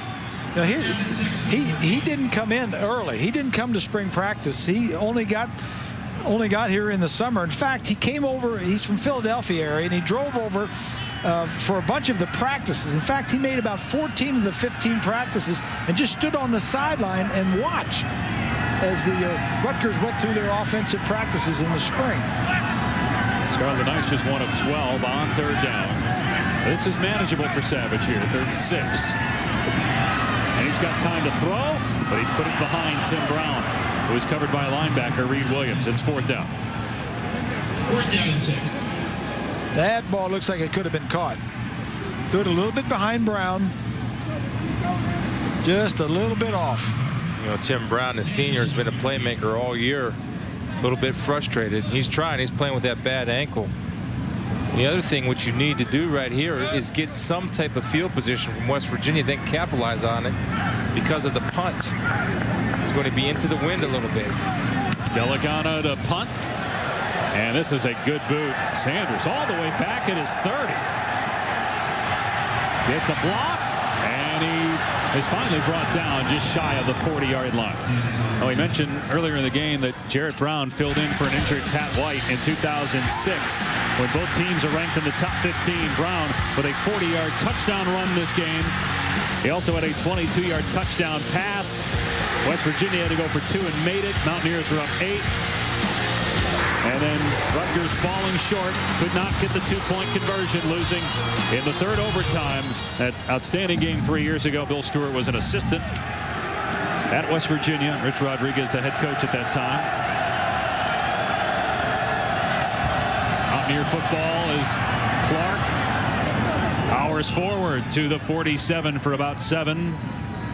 Munoz made the tackle. You know, it's interesting when you look at former backfields for these two schools and where they are now. You got Steve Slayton with the Texans, Owen Schmidt, and Pat White, and then Mike Teal, who's the number 3 quarterback in Seattle with Brian Leonard, who used to be with the Rams, and Ray Rice having a great year for the Ravens. And that's the backfield. So you got Kenny Britt, who was here last year, that's tearing them up in the league. Got the game-winning touchdown pass from Vince Young last week in the Titans game. 2nd and 2, and Clark with a huge hole. He nosedives to the 29-yard line.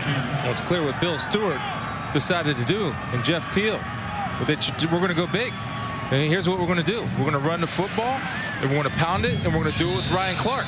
Noel Devine, yes, he's a nice little mix.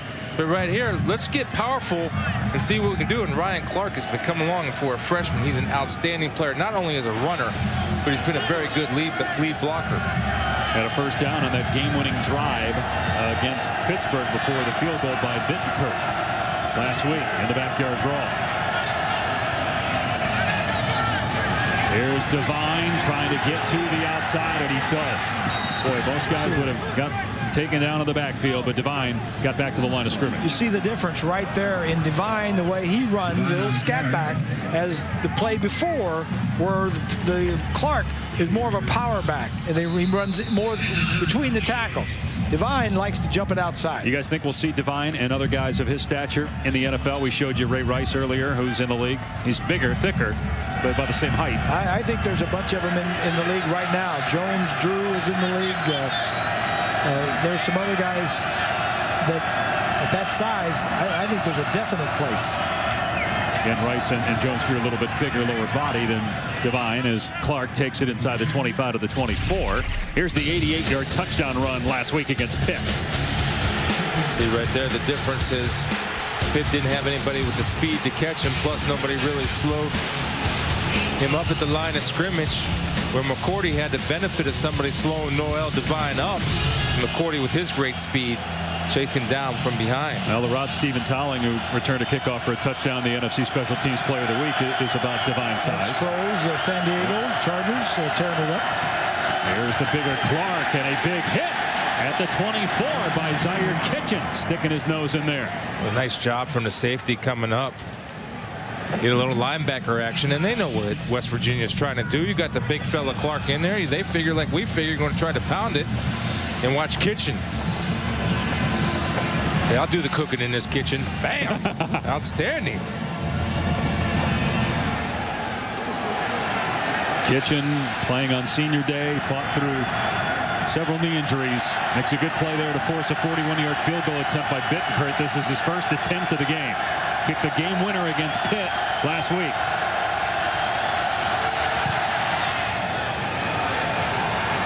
And he nails it.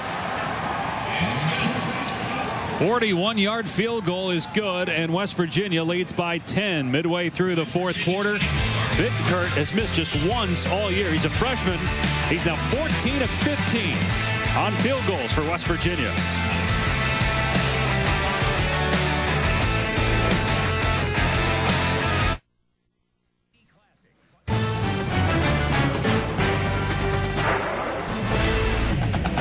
ESPN's College Football is presented by Cars.com, where confidence comes standard, and in part by Aflac. We've got you under our wing.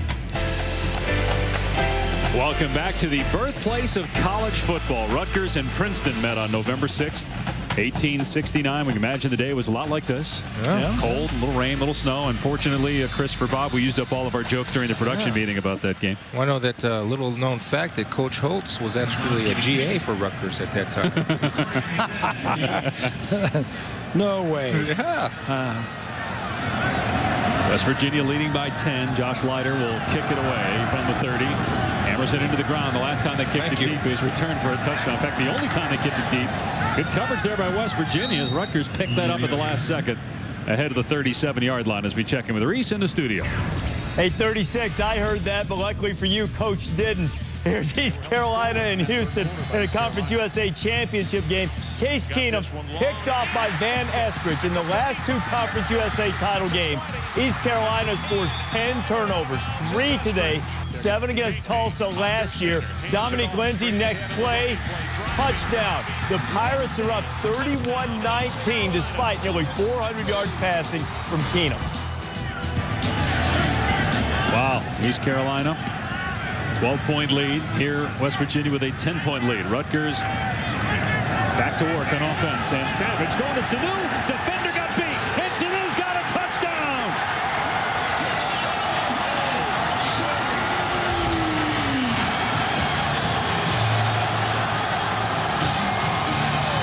.62-yard touchdown pass to Sanu by Tom Savage. Glover got beat. Boy, I tell you, it starts with protection. You only rush 3 and you're playing zone defense. You better have one thing in your mind. Deep as the deepest. True freshman to true freshman. You got to hand it. They keep coming back. It's been a tough day for both of them. Point after in the driving snow is good. Rutgers back within 3. Oh, yeah, the kickoff return for a touchdown after the interception by Glover, who returned it. And now one play after West Virginia's field goal. Savage with his 12th touchdown pass of the year. Only a 3-man rush. Got lots of time. Glover over the top. Normally a safety. Supposed to be deeper than the deepest. And Sanu just runs right by him. That's some learning experience right there. So it's been a tough day. Most all day it's been tough. The weather's been tough. West Virginia's been tough on him. He's been sacked 4 or 5 times. Completion percentage is down. He's been dropped balls. It's not over until it's over. That's a big play by a freshman. And guys, how about one of the guys that was talking to Savage, congratulating him and talking to him after that play, Dominic Natale, who is from New Jersey, but he went to Michigan State, then he transferred here. He's had some injury problems. He started the year quarterback, threw 3 picks in that first game and got benched in favor of the true freshman. Greg Schiano says he's a great kid, and he's been terrific as a teammate. He waited his turn behind Teal the last couple of years, finally gets his chance this year, and then the true freshman comes in and just takes over. Delegano to kick it to Austin or Rogers. It'll be Austin who has a kick return for a touchdown this season. Across the 30 and stumbles to the 32. Khalil Glaude tripped him up. Tonight, it's Colt McCoy in Texas against Ndamukong Suh and Nebraska for the Dr. Pepper Big 12 Championship game on ABC, 8 Eastern, 5 Pacific. And both of you think Texas is going to win, right? But who's going to be number 1 at the end of the year? I think Texas is going to go ahead and take care of Nebraska tonight, although I do think it'll be a fight because I know that my ex-teammate at Ohio State, Bo Pelini, will have the Huskers ready to go. Going big here with Clark in the backfield. Try to pound it home. And Clark bounces off one tackler and then dropped at the 38-yard line by Munoz. A couple things. I love the adjustment by Bill Stewart, Jeff Mullen, his offensive coordinator, about going big to change it up. In the play call on the last touchdown from Rutgers, everything's been set up, run, short pass. They go over top. They caught West Virginia sleeping. The big play. Outstanding coaching on both sidelines. Devine in the backfield now on 2nd and 3. And a fullback shifts into that front of that eye. And it'll be Clark getting it straight ahead. And he'll come up a yard short as Vallone holds the point there. 5 tackles for Scott Vallone, a freshman defensive tackle. He's also got a couple for a loss today. That's the youth of Rutgers, and why Greg Schiano's so excited about the future of his program. Not only the youth on offense that contributes, big contributors, but the youth on defense. Bob, just take your eyes off the monitor. Don't look at that stat there about the third down conversions. That probably sickens you to see 2 for 24 combined. Well, coming in, the Mountaineers led the conference in third down conversions. 3rd and 1. And Clark did not get it. Munoz in there. Kitchen, the safety, was in there. Well, I love Kitchen in the game that he's played today. He comes up and becomes the 8th man in the box, lines up at a linebacker, and has made a number of plays from that linebacker position. And it's all about penetration, boys. You see them. They'll beat West Virginia to the punch. When you see guys shooting in there, you had red shirts coming in there. You saw some red shirts in between all of the white shirts. That's what Chris means by penetration and getting across the line of scrimmage. It's 4th down and 1. Greg Schiano told us in our meetings that he thinks Bill Stewart's got a fake punt in place. Not here. Play clock at 0. I don't know that it reset, though. Delay a game. Play a game. Offense. 5-yard penalty. Now, Bill Stewart is not arguing it, so it must have reset. But it did take a while for them to reset the football, so maybe the clock started before that ball was actually placed. They shouldn't be that way. I mean, if they did take a long time to place the ball, you don't start the 25-second clock until the ball is placed, ready for play. And Rutgers came close to blocking that one. George Johnson almost got it. Sanu with the fair catch at the 29. Rutgers ball down 3. 6:11 to go in the 4th quarter.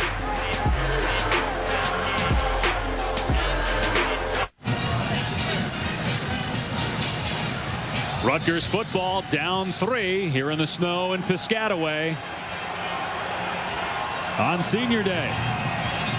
The winner of this game will get its 9th victory. Both teams going bowling. West Virginia likely to the Gator Bowl. Rutgers not sure where it will end up.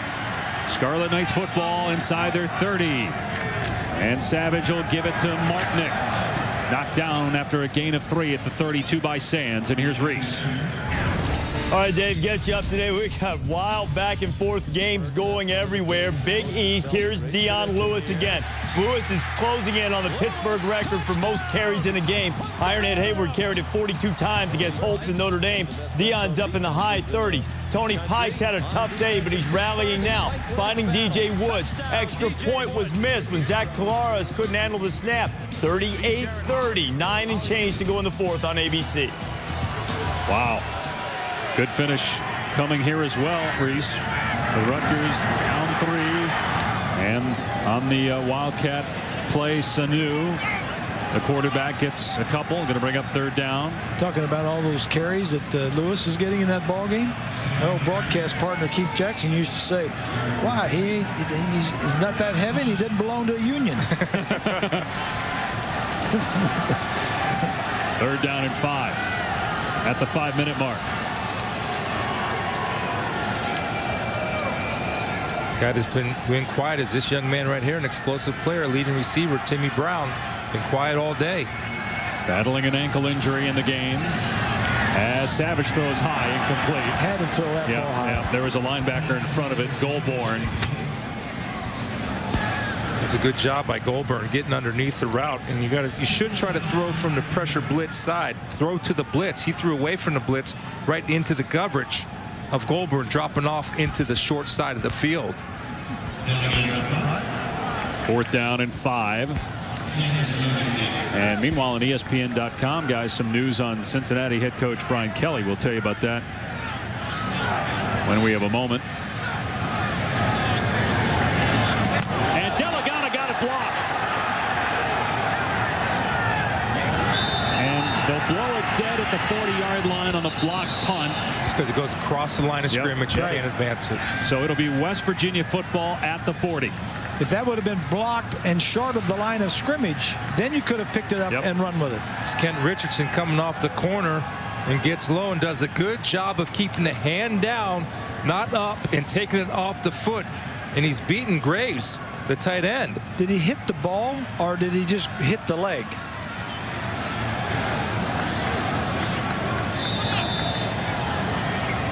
That young man's been taught how to hold the football. Did you see that? He was going Tiki Barber on everybody. Yeah. High and tight.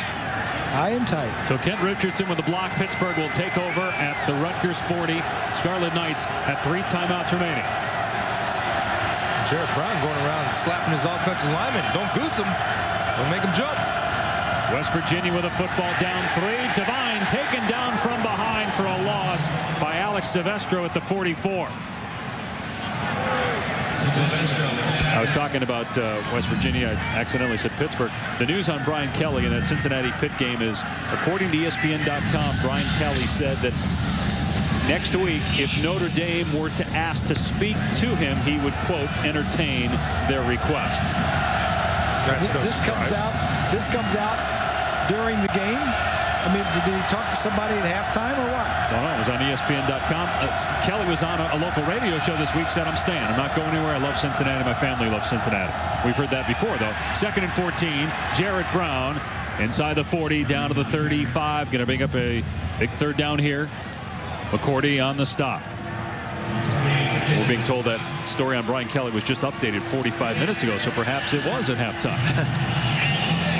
Tell you, a good player right now for West Virginia is Clark, not only running the football, but he threw a heck of a block to spring Jared Brown. He essentially became a tailback in that formation, just a direct snap lead play with Clark leading the way for the quarterback draw here. And throw it out for the bubble screen. John Sanders. They got these guys outnumbered. And some movement up front on 3rd and 6. Full start. Offense. Number 51. 3rd yard down. 5-yard penalty. 3rd down. That's Eric Jobe. That goes to 3rd and 11 now. They flip-flop Madsen and Jobe. Jobe normally the center, sometimes will play guard. Madsen was in at center there, and Jobe came up out of his stance. Well, each team has only one 3rd down conversion the entire game, and now it goes from a somewhat manageable 3rd and 6 to 3rd and 11. Rutgers trying to get all of its players off the field. They fumbled the snap, the ball loose, and Rutgers has it. Silvestro recovers it for the Knights.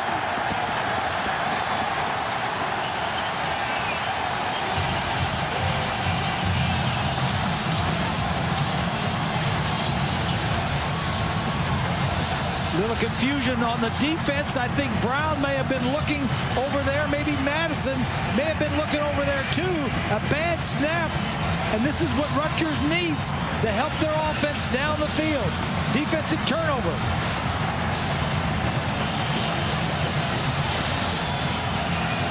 Schiano said this yesterday that whenever West Virginia substitutes, we have some trouble getting our guys in there.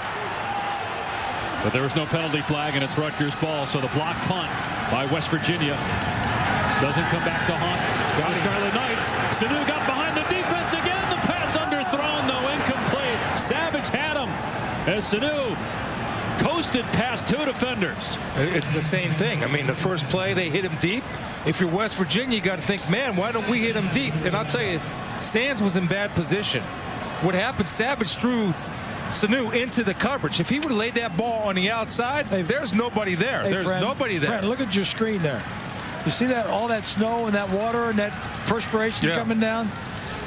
That makes the ball hard to throw sometimes. Well, and I understand that, but I just saw him do it 5 minutes ago. So do it again. Well, maybe with the wind blowing that way. Maybe the time before he had a dry ball. All right, Sanu in a quarterback now, and he plows forward for about 4 yards into West Virginia territory. Julian Miller on the stop. They got guys with towels down there, Grease. Let's look again here, guys. Hey, I've been there and done this. I know that. All right. If he stays out here, he's 6. He throws the ball inside, which brings Sands over to make a play. The ball curved. You can see the wind. He threw it so badly, the wind got a hold. It didn't have a tight spiral on it. Play's over, guys. Move on. All right, let's go. Next play. 3rd and 6. You just hate to see a big play like that go for naught. Savage. Pressure coming. And Savage threw it low. Brown should have caught it still, but it's incomplete. And Rutgers on 4th and 6. Gonna have to go for it here. And J.T. Thomas forced a bad throw. And I'll tell you, if he gives him a ball to work with, and I understand he was under pressure, but if he gets a ball to work with, Timmy Brown has some room to work and a good first down. But still, he got to step in and throw. Yeah, but you got to catch that ball too. I mean, it's 3rd down. It's the end of the ball game. Rutgers 4th down. They still have all their timeouts left. If they don't pick it up, and they could possibly get it back if they stop West Virginia. So Dave, right there's going to be a little crossing around for Timmy Brown. Right through the hands of Sanu and intercepted.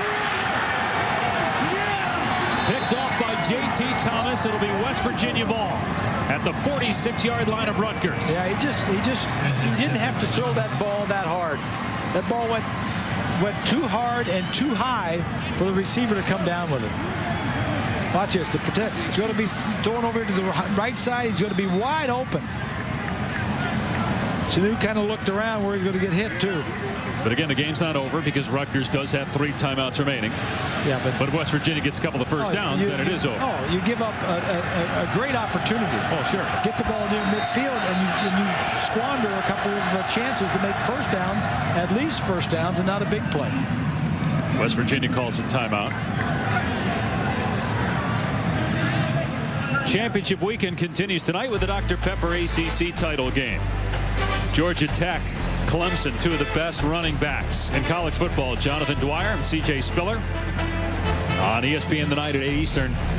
What do you guys think about this matchup as we look at the snow continuing to come down in Piscataway? I really like C.J. Spiller. You know, we're talking about backs going into the NFL and that. This kid may be the top back all-purpose, going into returning kicks, running from scrimmage, catching the football.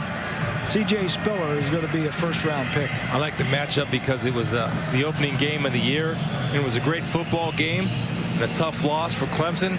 We'll see if they can come back and respond. It's going to be a great matchup. I'm not normally a fan of rematches, but I'm a fan of this rematchup tonight.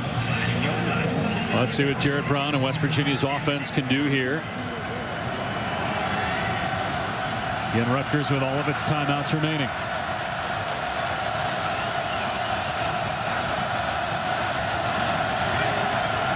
They got the big back, Clark, running it. And he'll get inside the 45 to the 43. So he got 3 before Kitchen made the tackle, and then Rutgers calls a timeout. So Rutgers, that'll leave the Scarlet Knights with 2 remaining. Well, you're talking about the ACC championship. Don't forget, of course, you got the SEC championship today with Florida and Alabama. What do you guys think it'll take for Alabama to shut down Tim Tebow and stop that Florida offense today? Well, I think Tim Tebow they haven't been that explosive on offense all year. They have the ability, and they haven't put up a lot of points on a lot of people, and Alabama plays great defense. But that doesn't mean they don't have the ability. So what you have to do is give Mark Ingram the football. Hopefully you're able to run the football, eat up clock, and keep their offense off the field. Like I said before, I'm a big Tebow fan. He doesn't do it like everybody else does it, maybe. But when it gets down to crunch time and you need first downs or touchdowns, he gets it done. Meanwhile, 2nd and 7 for West Virginia. 2 timeouts remaining for Rutgers. Here's Clark again, and the Knights get him after a gain of 1 or 2. So 3rd down and long. Rutgers with 1 timeout remaining. Now, if you're West Virginia guys with 1:51 on the clock, 3rd down, do you throw it here, or do you force Rutgers to take its final timeout by running the ball on 3rd and 7 or 3rd and 6, depending on where they spot it here. I try to force them to use their timeout. You know what I would do? I know this is going to be silly, and this is not Bill Belichick-like, but I would run a little bit of a play action because I think it's been there, or even a bootleg or something fancy. And if the play action isn't wide open, I have Jared Brown run it and make him use the clock, but at least put the option to throw the football to get the first down. It's 3rd and 6. Are you telling me you got Tom Brady running this play? Yeah, but well, I got Jared Brown that can run the football a little bit better than Brady, and plus I know that Rutgers offense hasn't had success driving the football the length of the field on me. I'm just saying, I put Jared Brown and give him a little option here. Does the snow affect their decision? We'll see. 3rd down and 6. There's play action, and Brown one-on-one with Johnson. Brown with a stiff arm, and the first down, and probably the game. That's exactly what you should do, and that's what he did. I think it was a great call. He had George Johnson out there in space, and Jared Brown got the better of him. This is also the guy that fumbled the ball last time. Look at where he's carrying that ball. Great stiff arm. He is carrying the football, but again, it's a great call. There's pulling guards. George Johnson actually in good position. His feet got crossed a little bit, and Jared Brown timed up the right jab right ahead. Good call, Coach. Good call. Well, when you got a guy who's 230 pounds out there against a 250-pound defensive end, it's not a mismatch. And Brown just pushed him down and got the first down. And ball came out as they tried to down it, but there's a penalty flag down. Offside on Rutgers. On the exchange, the Knights had the ball, but they were offside. Defense. Middle guard. 5-yard penalty. First down. It's a good job of trying to time the snap. It's your only shot. Yeah, they did jump, but I'll tell you, they were close. They were close. You can't see from that angle whether they penetrated the neutral zone. Yeah, that's what normally happens on that thing is the nose tackle right across from the center, and the ball either he goes too soon or slaps the ball, and then the center loses control of it. Things could get a little testy because Rutgers is going to do it again, and the West Virginia lineman and Bill Stewart won't like this. Watch him. They'll do it again. They're trying to jump the snap. Yep. Offside call again. Offside. Defense. Middle guard. 5-yard penalty. Now, if you're First down. Pete Carroll, Rick Neuheisel, or Jim Harbaugh, you throw a little play action, hit him deep right here. I love that, by the way. It's not West Virginia's job to stop West Virginia. And Ryan Clark, today's outstanding player of the game, brought to you by Remax. 58 yards on the ground and a touchdown, and a lot of those in the second half. West Virginia is going to beat Rutgers for the 15th straight time. Greg Schiano is going to fall to 0-9 against the Mountaineers. Not only the 58 yards, man, but he's been outstanding in being a blocker today. He's just really had a good football game. Jared Brown will take a knee. Rutgers will use its final timeout with 27 seconds left. Rutgers. 30-second timeout.